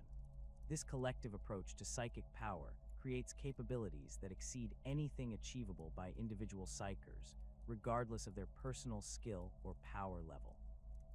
Synapse creatures serve as the primary nodes through which the hive mind maintains control over Tyranid swarms, their enhanced neural structures allowing them to receive and transmit the psychic signals that coordinate the activities of lesser organisms. These creatures typically possess enlarged brain cases and specialized organs that can process the vast amounts of information flowing through the hive mind's communication networks, their enhanced capabilities enabling them to serve as local command centers that can adapt to changing battlefield conditions while maintaining connection to the broader collective intelligence. The destruction of synapse creatures can cause nearby Tyranid organisms to revert to instinctive behavior patterns, though the hive mind typically responds to such losses by rapidly deploying replacement synapse nodes to restore coordination. The shadow in the warp phenomenon generated by Tyranid fleets creates massive disruptions in local psychic conditions that can interfere with or completely block the supernatural abilities of other species.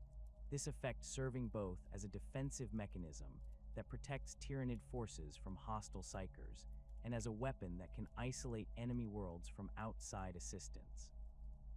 The shadow appears to result from the hive mind's massive psychic presence overwhelming local warp currents, creating zones of psychic interference that can extend across entire star systems and persist for years after the Tyranid fleet has moved on to other targets. Imperial Psykers operating within the shadow often experience severe disorientation, reduced effectiveness, or complete inability to access their abilities.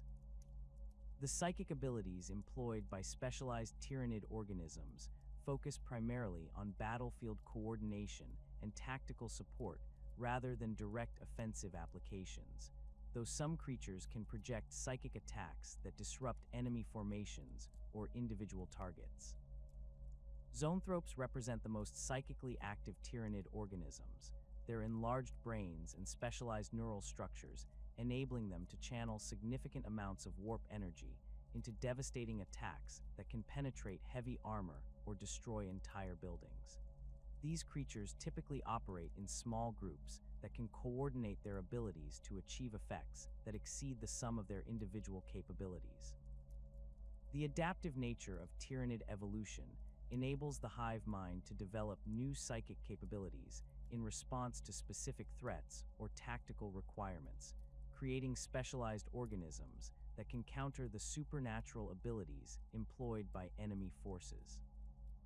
This evolutionary flexibility allows tyrannid fleets to adapt their psychic capabilities to match the specific challenges presented by different opponents, developing countermeasures for human psykers, Eldar seers, or other psychically active species as circumstances require.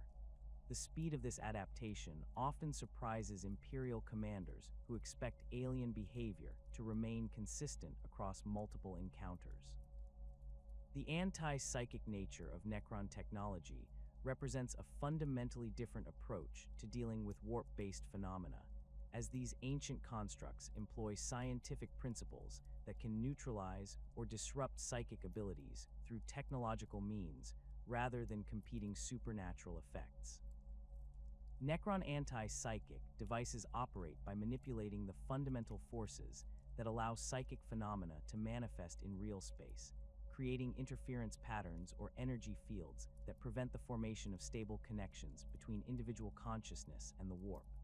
This technological approach to psychic suppression proves highly effective against most forms of supernatural ability, regardless of their origin or the skill level of their practitioners. The pylons and other large-scale Necron constructs can create vast zones of psychic nullification that completely prevent the manifestation of supernatural phenomena across entire continents or star systems, their effects proving so comprehensive that even the most powerful psykers cannot overcome the technological suppression they generate. These devices represent the culmination of Necron science applied to the problem of warp manipulation, their operation based on principles that predate the emergence of most psychic species in the galaxy. The reactivation of dormant pylon networks has caused significant disruption to Imperial psychic infrastructure, cutting off astropathic communication and disabling psyker abilities across wide areas. The Khatan influence on Necron anti-psychic technology stems from these star gods' fundamental opposition to the warp and all phenomena associated with it, as their nature as beings of pure material energy makes them inherently incompatible with the chaotic forces that enable psychic abilities. The Khatan viewed the emergence of psychic species as a direct threat to their dominion over the material universe, leading them to develop increasingly sophisticated methods for suppressing or eliminating supernatural phenomena wherever they encountered it. The technology they created for this purpose continues to function even after their imprisonment, creating ongoing interference with psychic activities throughout areas of space where Necron constructs remain active. Various other Xeno species throughout the galaxy have developed their own unique approaches to psychic manipulation, each reflecting their particular evolutionary history, cultural values, and environmental pressures. The Tau Empire's limited psychic potential has led them to develop technological alternatives that can achieve some of the same effects as supernatural abilities, while their auxiliary races provide access to psychic capabilities that the Tau themselves cannot develop. The Kroot's evolutionary adaptability allows them to temporarily acquire psychic abilities by consuming the genetic material of psychically active species, though these borrowed capabilities typically prove unstable and short-lived. The Rood's mastery of temporal manipulation demonstrates psychic abilities that operate according to principles that differ significantly from the warp-based techniques employed by most other species. Their control over time flows, enabling them to age their enemies to death or accelerate their own healing and regeneration processes. These temporal effects appear to draw upon energy sources that exist outside the normal warp currents, suggesting that multiple forms of supernatural power may exist throughout the galaxy beyond the relatively simple psychic phenomena that Imperial doctrine recognizes and attempts to categorize.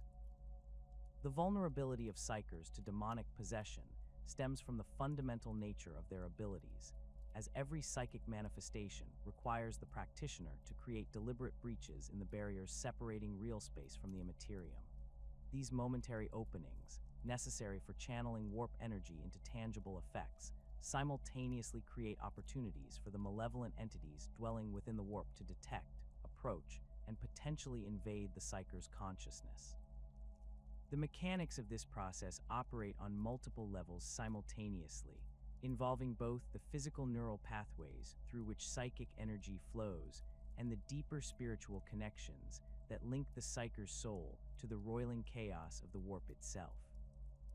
The initial stages of demonic approach typically occur during moments when the Psyker's psychic defenses are naturally weakened, such as during sleep, periods of intense emotional stress, or while attempting to channel amounts of warp energy that exceed their normal capabilities. Demons possess supernatural senses that allow them to perceive these vulnerabilities across vast distances within the Immaterium, their attention drawn to psychic signatures like predators detecting the scent of wounded prey. The most cunning entities often observe potential targets for extended periods before making contact, studying their psychological patterns, emotional weaknesses, and the specific techniques they employ to access their psychic abilities. The process of establishing initial contact between demon and psyker rarely involves direct confrontation or obvious supernatural manifestation, as experienced entities understand that such crude approaches typically trigger the defensive responses that Imperial training has instilled in sanctioned Psykers. Instead, the demon's influence begins subtly, manifesting as slight improvements in the Psyker's abilities, enhanced insight during critical decisions, or the gradual revelation of previously unknown techniques that seem to offer significant advantages over conventional Imperial methods. These beneficial changes create psychological dependency while simultaneously weakening the mental barriers that protect the Psyker's consciousness from external influence. The demon's gradual infiltration of the Psyker's mind occurs through the establishment of what Imperial scholars term resonance bridges, psychic connections that allow the entity to influence its target's thoughts and emotions without triggering the automatic defensive responses that would normally activate when hostile forces attempt direct mental invasion. These bridges typically form around existing psychological vulnerabilities such as suppressed memories, unresolved trauma, or deeply held desires that the Psyker has never openly acknowledged. The demon exploits these weaknesses by presenting itself as a source of understanding, power, or fulfillment that addresses the Psyker's deepest needs, while gradually expanding its influence over their decision-making processes. The transformation of influence into actual possession represents a critical threshold that typically occurs when the Psyker voluntarily lowers their psychological defenses or actively invites the demon's presence into their consciousness. This invitation can take many forms, from desperate pleas for power during life-threatening situations to carefully orchestrated rituals that the Psyker believes will grant them enhanced abilities or forbidden knowledge. The moment of invitation creates a fundamental shift in the relationship between demon and host, transforming what had been external influence into direct control over the Psyker's neural pathways and bodily functions. Voluntary pacts between Psykers and demonic entities represent perhaps the most dangerous form of possession, as these arrangements typically involve individuals who retain their original personalities and motivations, while gradually surrendering increasing amounts of control to their supernatural partners. The demon often presents the relationship as a mutually beneficial arrangement, offering enhanced psychic abilities, extended lifespan, or access to forbidden knowledge in exchange for occasional use of the Psyker's body and abilities. These pacts frequently include carefully worded clauses and conditions that appear to protect the Psyker's interests while actually providing the demon with legal justification for expanding its control over time. The negotiation process for voluntary pacts can extend over months or years, with the demon gradually increasing its demands while simultaneously making the Psyker more dependent on the supernatural assistance it provides. Initial requests might involve simple tasks such as gathering information, influencing specific individuals, or performing minor rituals that appear harmless or even beneficial. As the relationship develops, the demon's demands become increasingly extreme and morally questionable, though the psychological conditioning that accompanies the pact often prevents the Psyker from recognizing the gradual erosion of their free will and moral judgment. The binding mechanisms that enforce voluntary pacts operate on both psychological and spiritual levels, creating dependencies that become increasingly difficult to break as the relationship progresses. The demon's presence within the Psyker's consciousness creates alterations in brain chemistry and neural pathway development that make independent thought and decision-making progressively more difficult. Simultaneously, the spiritual connection between demon and host creates metaphysical bonds that persist even when the Psyker attempts to sever the relationship, allowing the entity to maintain influence through dreams, subconscious impulses, and apparently random thoughts that actually originate from the demon's manipulations. Forced invasion represents the most violent and traumatic form of demonic possession, typically occurring when powerful entities overcome a Psyker's defenses through sheer supernatural force rather than gradual manipulation and psychological conditioning. These invasions usually happen during moments of extreme psychic vulnerability, such as when the Psyker suffers severe backlash from failed psychic techniques, experiences traumatic psychological shock, or finds themselves exposed to concentrated chaos energies that overwhelm their natural defenses. The demon's assault on the Psyker's consciousness resembles a spiritual battle that occurs entirely within the Immaterium, with the outcome determining whether the Psyker retains control of their body and mind or becomes a vessel for the invading entity. The initial moments of forced invasion involve the demon's attempt to establish beachheads within the Psyker's consciousness, targeting specific areas of mental function such as memory centers, emotional regulation systems, or the neural pathways responsible for voluntary motor control.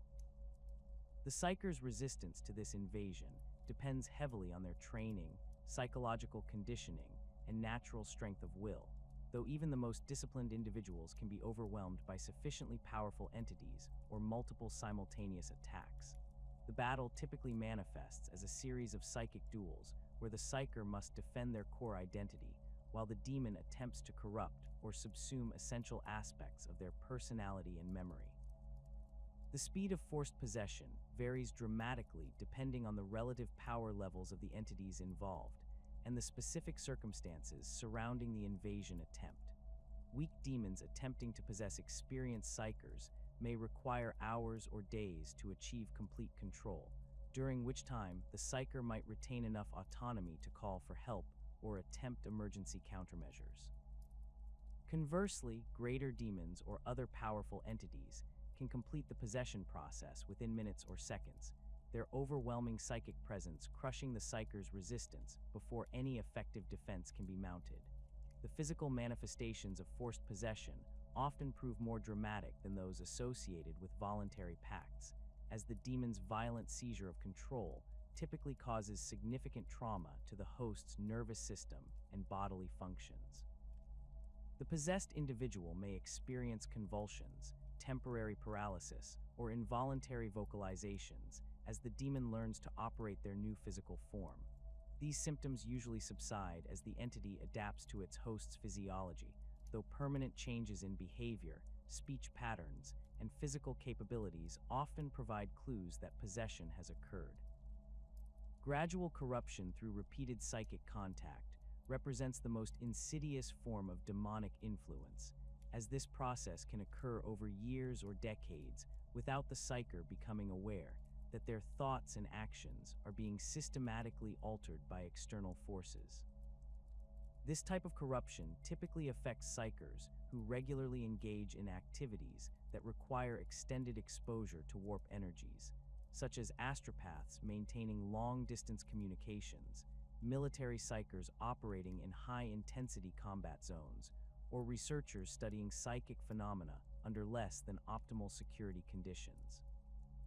The accumulated exposure to chaotic influences creates microscopic changes in the psyker's neural structure and spiritual essence that gradually alter their personality, judgment, and loyalty. The demon entities responsible for gradual corruption often operate as part of larger networks or hierarchies that coordinate their activities to achieve long-term strategic objectives rather than immediate tactical gains. These entities understand that subtle influence maintained over extended periods can prove more valuable than dramatic possession events that attract immediate attention from imperial authorities. The corruption process typically begins with minor alterations in the psyker's thought patterns, such as increased tolerance for morally questionable actions, gradual erosion of loyalty to imperial institutions, or growing interest in forbidden knowledge and techniques.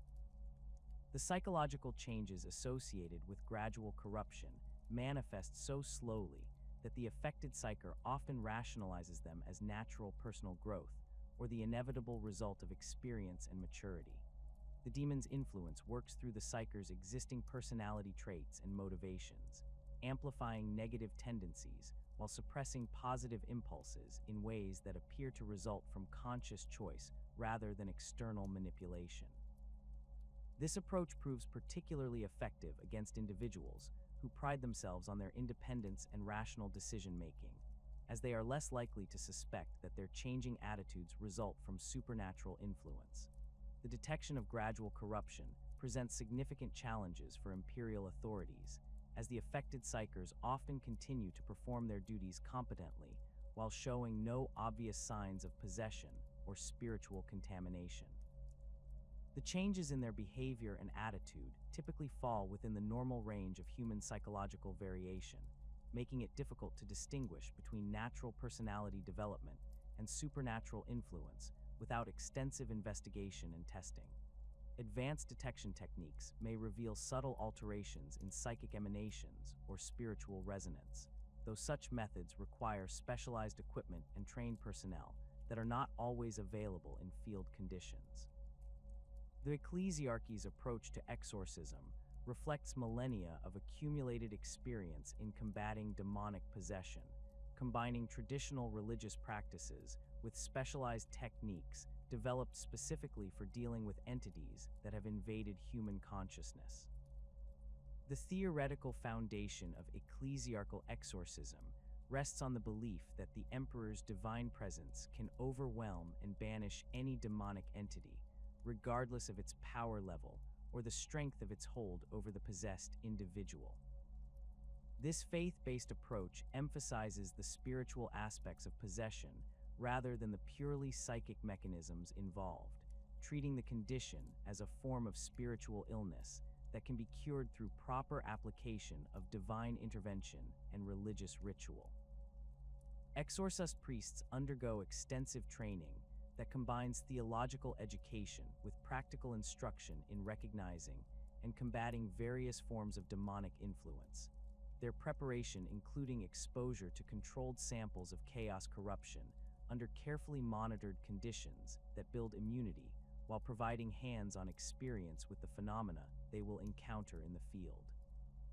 The training curriculum covers the identification of different types of possession, the specific weaknesses and vulnerabilities of various demonic entities, and the proper procedures for conducting exorcism, rituals under different circumstances and security conditions. The ritual components of ecclesiarchal exorcism typically involve multiple phases designed to weaken the demon's hold over its host, while simultaneously strengthening the possessed individual's connection to the Emperor's divine presence.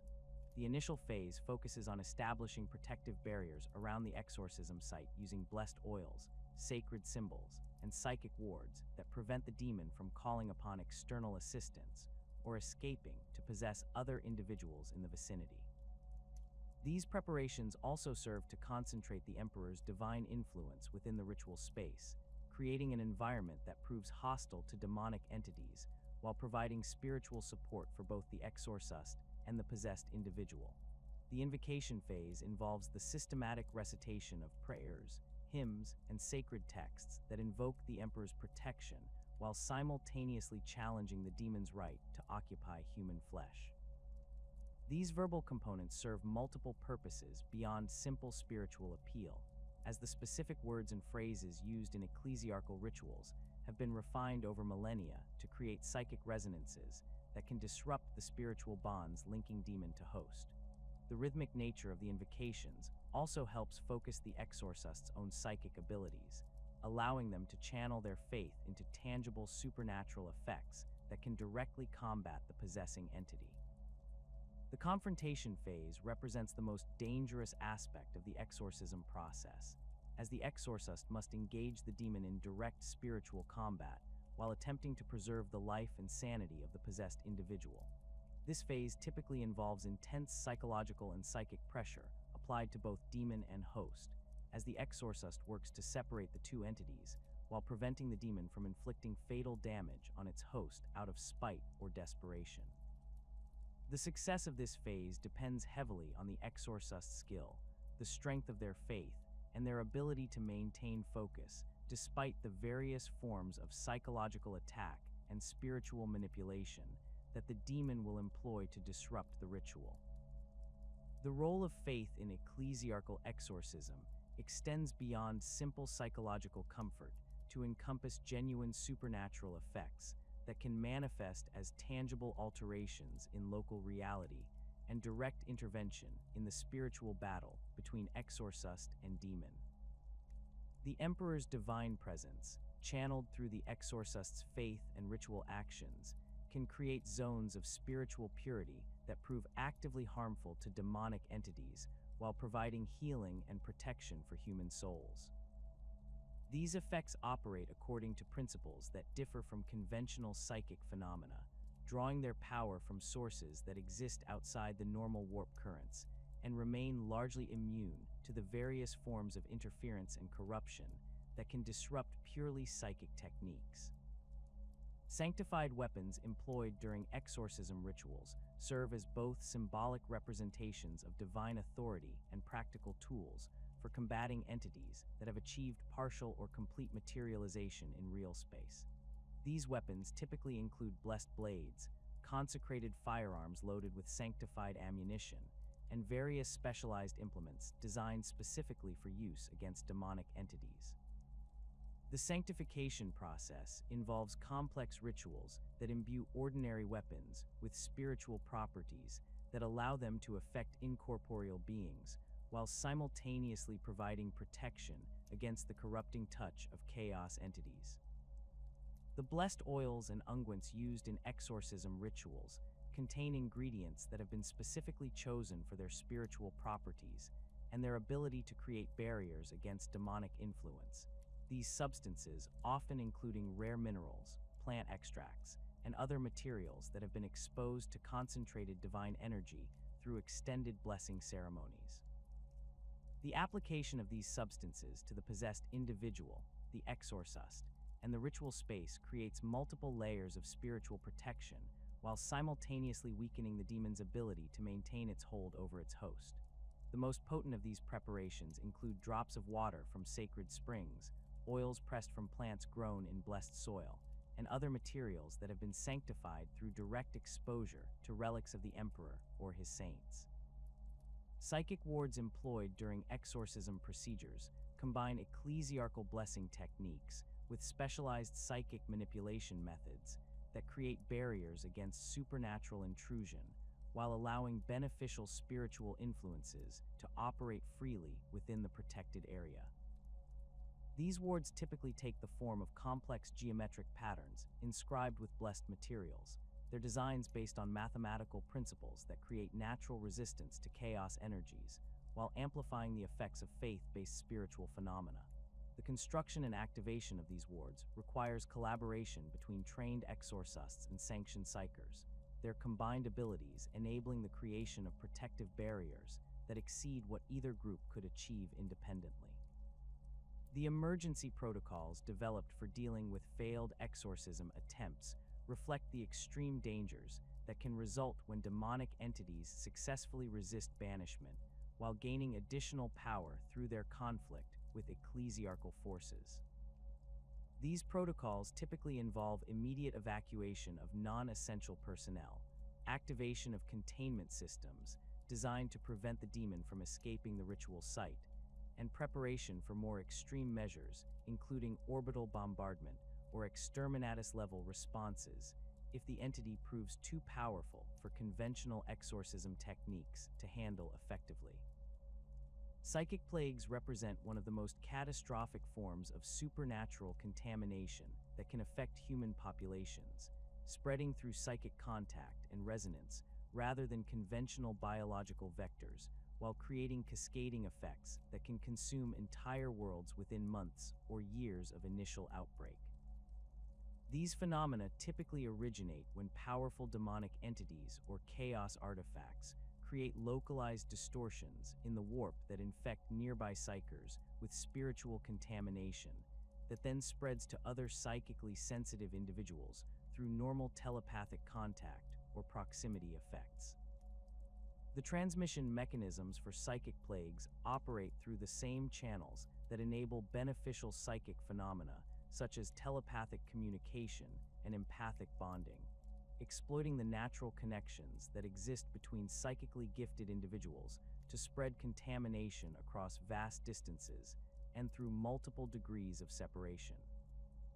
The initial infection typically occurs when a psyker comes into contact with concentrated chaos energies or corrupted psychic phenomena, their exposure creating alterations in their spiritual essence that can then propagate to other individuals through routine psychic interactions, such as astropathic communications, telepathic conversations, or even passive empathic contact.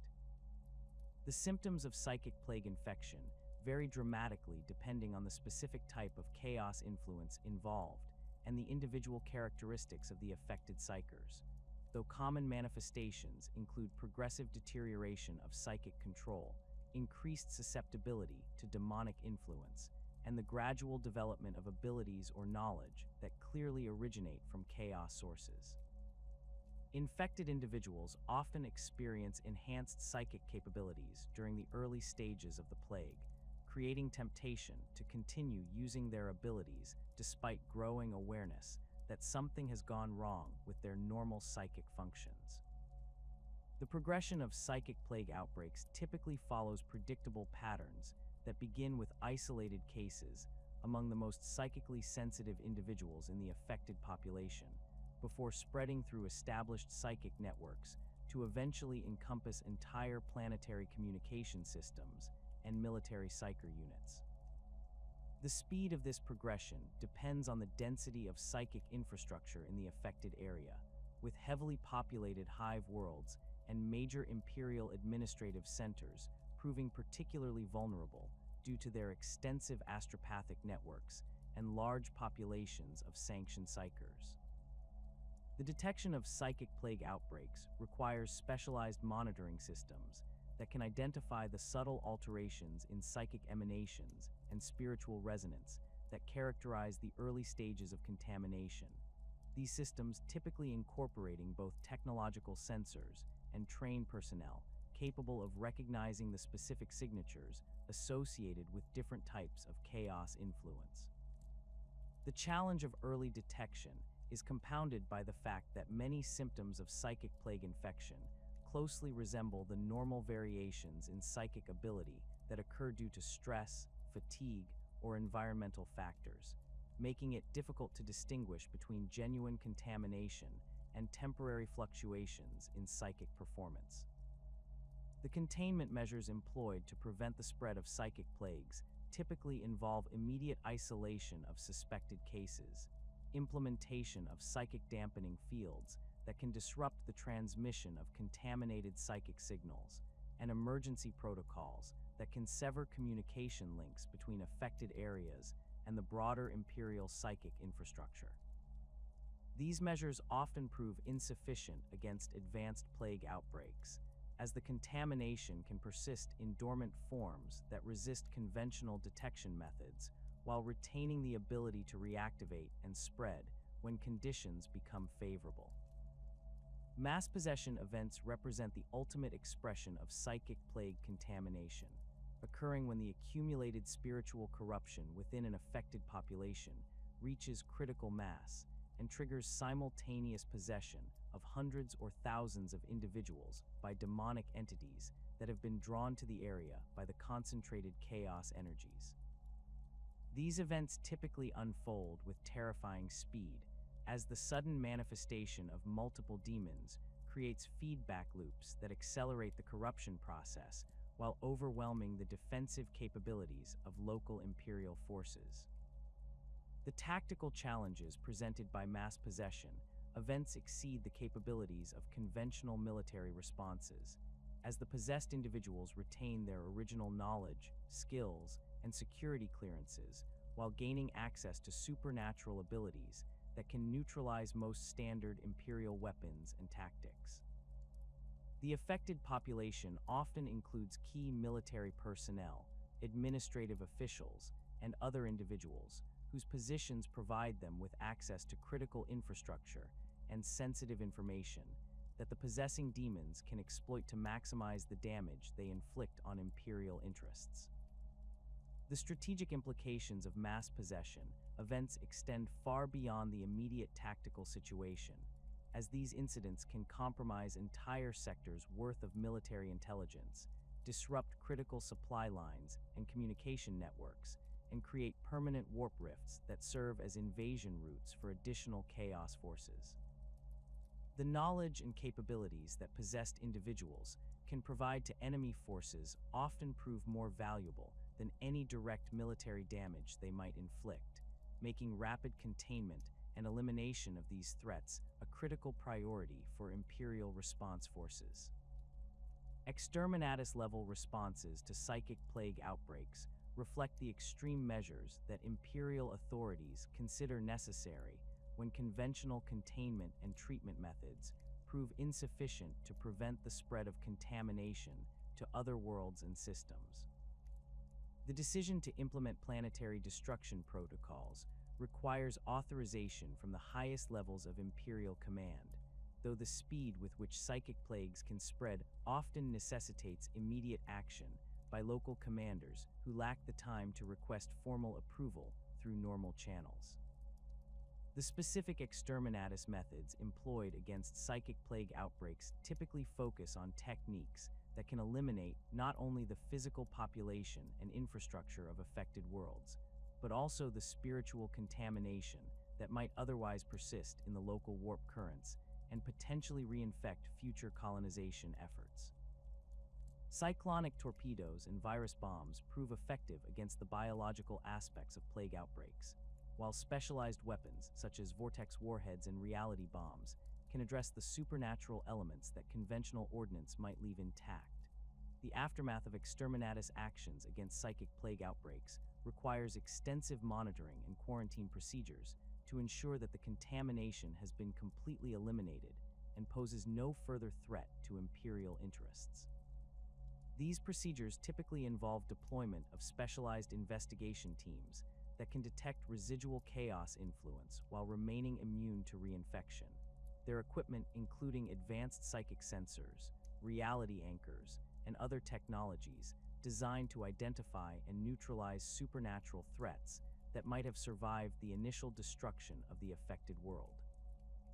The increasing manifestation of psychic abilities across human populations represents one of the most significant evolutionary pressures facing the Imperium in the closing years of the 41st millennium, with birth rates of psychically gifted individuals rising exponentially across virtually every inhabited world within Imperial space. This phenomenon, which Imperial scholars term the Great Awakening, has accelerated dramatically following the formation of the Great Rift and the return of Robute Guilliman, creating unprecedented strain on the infrastructure designed to identify, collect, and process the growing numbers of psykers emerging throughout human civilization. Statistical analysis conducted by the Adeptus Archives indicates that psychic birth rates have increased by approximately 300% over the past century, with some sectors reporting even higher rates of manifestation among their populations. This dramatic surge affects all levels of human society, from the lowest underhive scum to the nobility of hive world spires, suggesting that the underlying genetic and environmental factors driving psychic evolution operate independently of social class, planetary conditions, or local cultural practices. The universality of this phenomenon has forced imperial authorities to acknowledge that humanity stands at a critical evolutionary threshold that will fundamentally reshape the species' relationship with the warp and its role within the broader galaxy. The geographic distribution of psychic manifestations reveals disturbing patterns that correlate directly with proximity to major warp phenomena, areas affected by chaos incursions, and regions where the barrier between real space and the Immaterium has been weakened through previous supernatural events. Worlds near the Great Rift report psychic birth rates that exceed baseline human populations by factors of 10 or more, while planets that have experienced daemonic invasions continue to produce abnormally high numbers of psykers for generations after the initial contamination events. These correlations suggest that exposure to warp energies, whether direct or indirect, creates heritable changes in human genetic structure that increase the likelihood of psychic manifestation in subsequent generations. The quality and power levels of newly manifesting psykers have also increased significantly, with a higher percentage of individuals displaying beta and alpha level abilities compared to historical norms. This trend toward more powerful psychic manifestations creates both opportunities and dangers for imperial authorities, as these individuals possess greater potential utility for imperial service, while simultaneously representing increased risks of catastrophic failure or chaos corruption. The enhanced abilities of modern psykers often manifest earlier in their development and prove more difficult to control using traditional suppression techniques, requiring modifications to established training protocols and containment procedures. The strain on imperial psychic infrastructure has reached critical levels in many sectors, with black ship collection routes stretched beyond their operational limits and processing facilities operating at maximum capacity, while still failing to keep pace with the growing numbers of psykers requiring imperial attention. The Adeptus Archives has responded by expanding their fleet of collection vessels and establishing new training facilities on dozens of worlds, though these measures provide only temporary relief for a problem that continues to grow exponentially with each passing year. Regional variations in collection efficiency have created dangerous disparities in how different areas of the Imperium handle their psychic populations, with some sectors maintaining effective control over their psyker demographics, while others struggle with growing populations of unsanctioned individuals who pose increasing threats to local stability. The most severely affected regions have begun implementing emergency protocols that prioritize the identification and elimination of dangerous psykers over traditional collection and training procedures, reflecting the harsh reality that imperial resources cannot accommodate every psychically gifted individual who requires attention. The administrative challenges created by the psychic population explosion extend beyond simple logistics to encompass fundamental questions about imperial policy towards psykers and their role in human society. Traditional approaches that treated psychic ability as a rare anomaly requiring special handling have proven inadequate for managing populations where psychic manifestation approaches or exceeds 10% of total births. Some imperial administrators have begun advocating for radical policy changes that would integrate psychic training into standard educational curricula, while others argue for more aggressive suppression measures that would eliminate psychic abilities through pharmaceutical or surgical intervention. The Astronomicans' ever-increasing appetite for psychic fuel has created additional pressure on Imperial Psyker management systems, as the beacon's power requirements continue to grow in response to the expanding Great Rift and the deteriorating stability of warp travel throughout Imperial space. Current consumption rates indicate that the Astronomican requires approximately 1,500 Psykers per day to maintain its current output levels, a figure that represents a 50% increase over historical norms and continues to climb as conditions within the warp become increasingly chaotic and unpredictable. The quality requirements for Astronomican fuel have also become more stringent, as the beacon's operators have discovered that only Psykers with specific combinations of psychic potential and spiritual purity can provide the stable energy output necessary for reliable operation. This selectivity has reduced the effective yield from each shipment of collected Psykers, forcing the Adeptus Telepathica to process larger numbers of individuals to maintain adequate supplies for the beacon's operation, while simultaneously meeting the personnel requirements of other Imperial organizations that depend on psychic support. Emergency rationing protocols have been implemented across multiple sectors to ensure that critical Imperial functions continue to receive adequate psychic support despite the growing shortages of trained personnel. These protocols prioritize military operations, interstellar communication networks, and essential administrative functions, while reducing or eliminating psychic support for less critical activities. The implementation of rationing has created significant disruptions in Imperial operations, particularly in areas where psychic support had previously been considered routine rather than essential. Technological developments in psychic suppression have accelerated in response to the growing challenges of managing larger and more powerful Psyker populations, with the Adeptus Mechanicus investing significant resources in developing more effective and efficient methods for controlling psychic abilities. Advanced null field generators now incorporate sophisticated targeting systems that can selectively suppress specific types of psychic ability while leaving others unaffected, enabling more precise control over Psyker capabilities without completely eliminating their utility for Imperial service. Portable suppression devices have been miniaturized to the point where they can be implanted directly into Psykers during their initial processing, creating permanent limitations on their abilities that operate automatically without requiring external monitoring or control systems. These implants can be programmed with specific parameters that allow approved psychic activities while preventing unauthorized use of abilities, though the long-term effects of such devices on Psyker health and psychological stability remain subjects of ongoing research and debate within Imperial medical circles.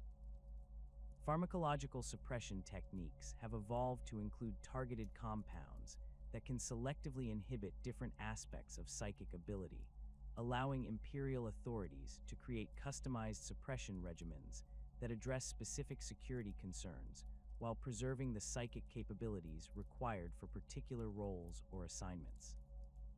These pharmaceutical approaches prove particularly valuable for managing Psykers who require temporary suppression during transport or processing, as they can be administered without the permanent alterations associated with surgical or technological interventions. The development of psychic enhancement technologies has proceeded in parallel with suppression research, driven by the recognition that Imperial forces require increasingly powerful psychic capabilities to address the growing supernatural threats facing human civilization. Psychic amplifiers have been refined to provide greater power multiplication with reduced risk of catastrophic feedback, their improved designs incorporating safety systems that can automatically disconnect enhancement circuits if dangerous resonance patterns develop within the user's psychic matrix. Neural interface systems now enable direct connection between psychers and various types of Imperial technology, creating hybrid human-machine systems that can achieve capabilities exceeding those of either component operating independently. These interfaces prove particularly valuable in applications requiring precise control over complex systems, such as void ship navigation, planetary defense networks, and the operation of advanced weapon systems that benefit from psychic guidance and targeting assistance. Collective psychic arrays represent the most ambitious enhancement projects currently under development, involving the coordination of multiple psychers working together to achieve effects that would be impossible for individual practitioners regardless of their personal power levels. These arrays typically incorporate technological components that facilitate communication and coordination between participating psychers, while providing safety systems that can isolate individual members if they experience problems that might affect the entire group's stability and effectiveness. The role of psychers in humanity's ultimate evolutionary destiny has become a subject of intense debate among Imperial scholars, theologians, and administrators who recognize that the current trends in psychic manifestation will fundamentally alter the nature of human civilization within the next few millennia. Conservative estimates suggest that psychic abilities will become universal among human populations within 5,000 years, while more aggressive projections indicate that this transformation could occur within as little as 1,000 years if current acceleration trends continue.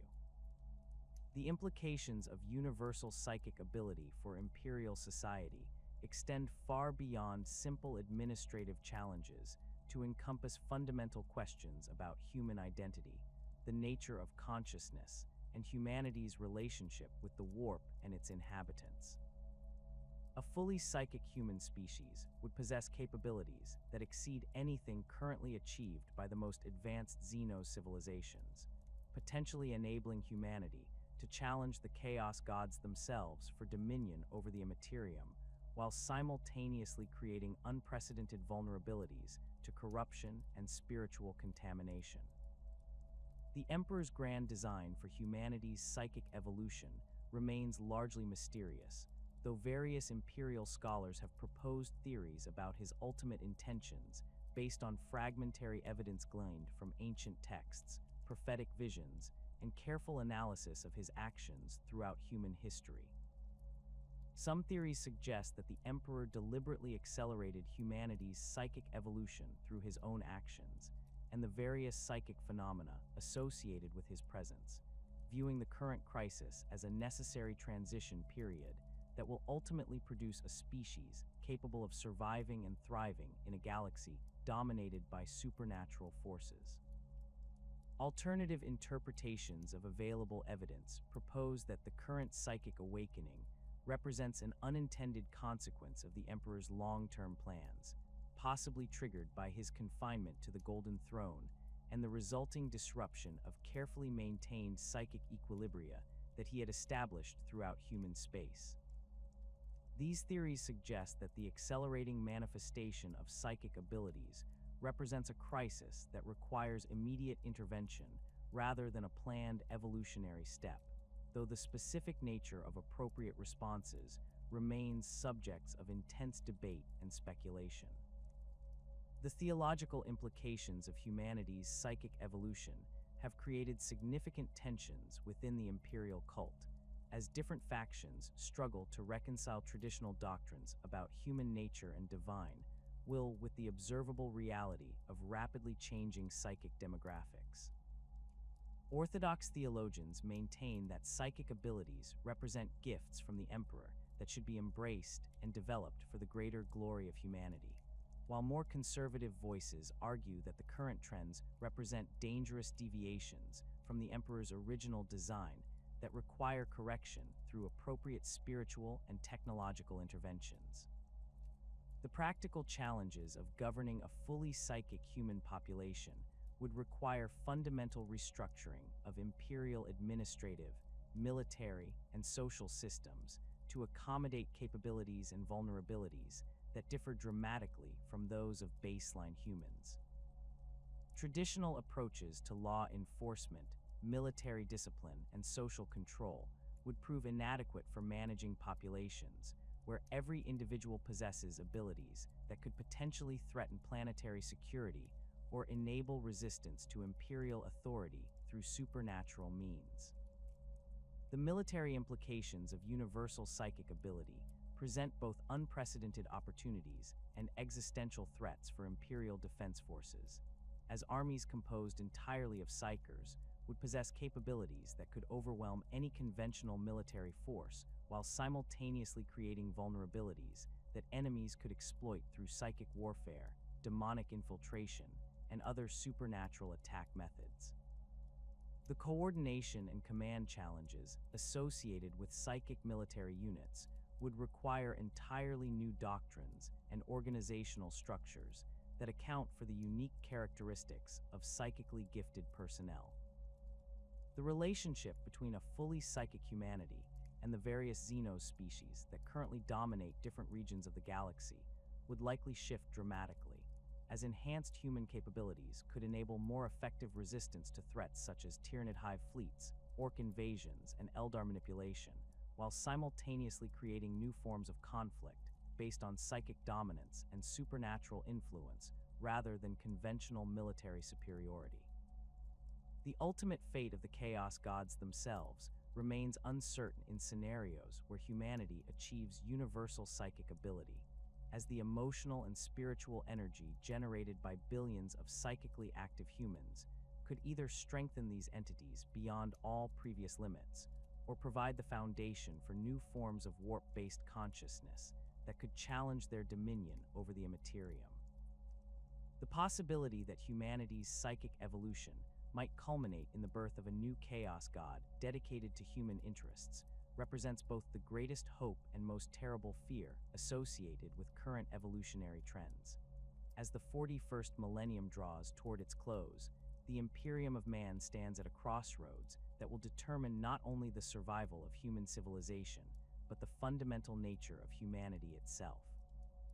The growing tide of psychic awakening cannot be stopped or reversed through any known means, forcing imperial authorities to adapt their institutions and doctrines to accommodate realities that would have been unthinkable to previous generations.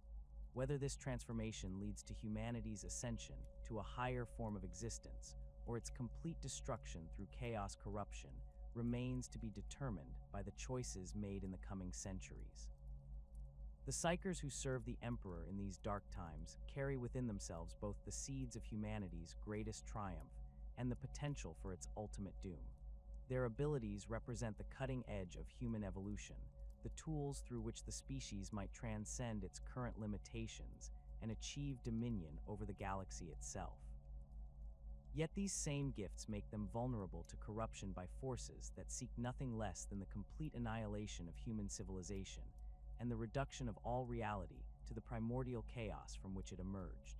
In the grim darkness of the far future, there is only war, but perhaps within the growing ranks of humanity's Psykers lies the key to a different destiny, one where the species that conquered the stars might finally conquer the very forces that threaten to destroy them.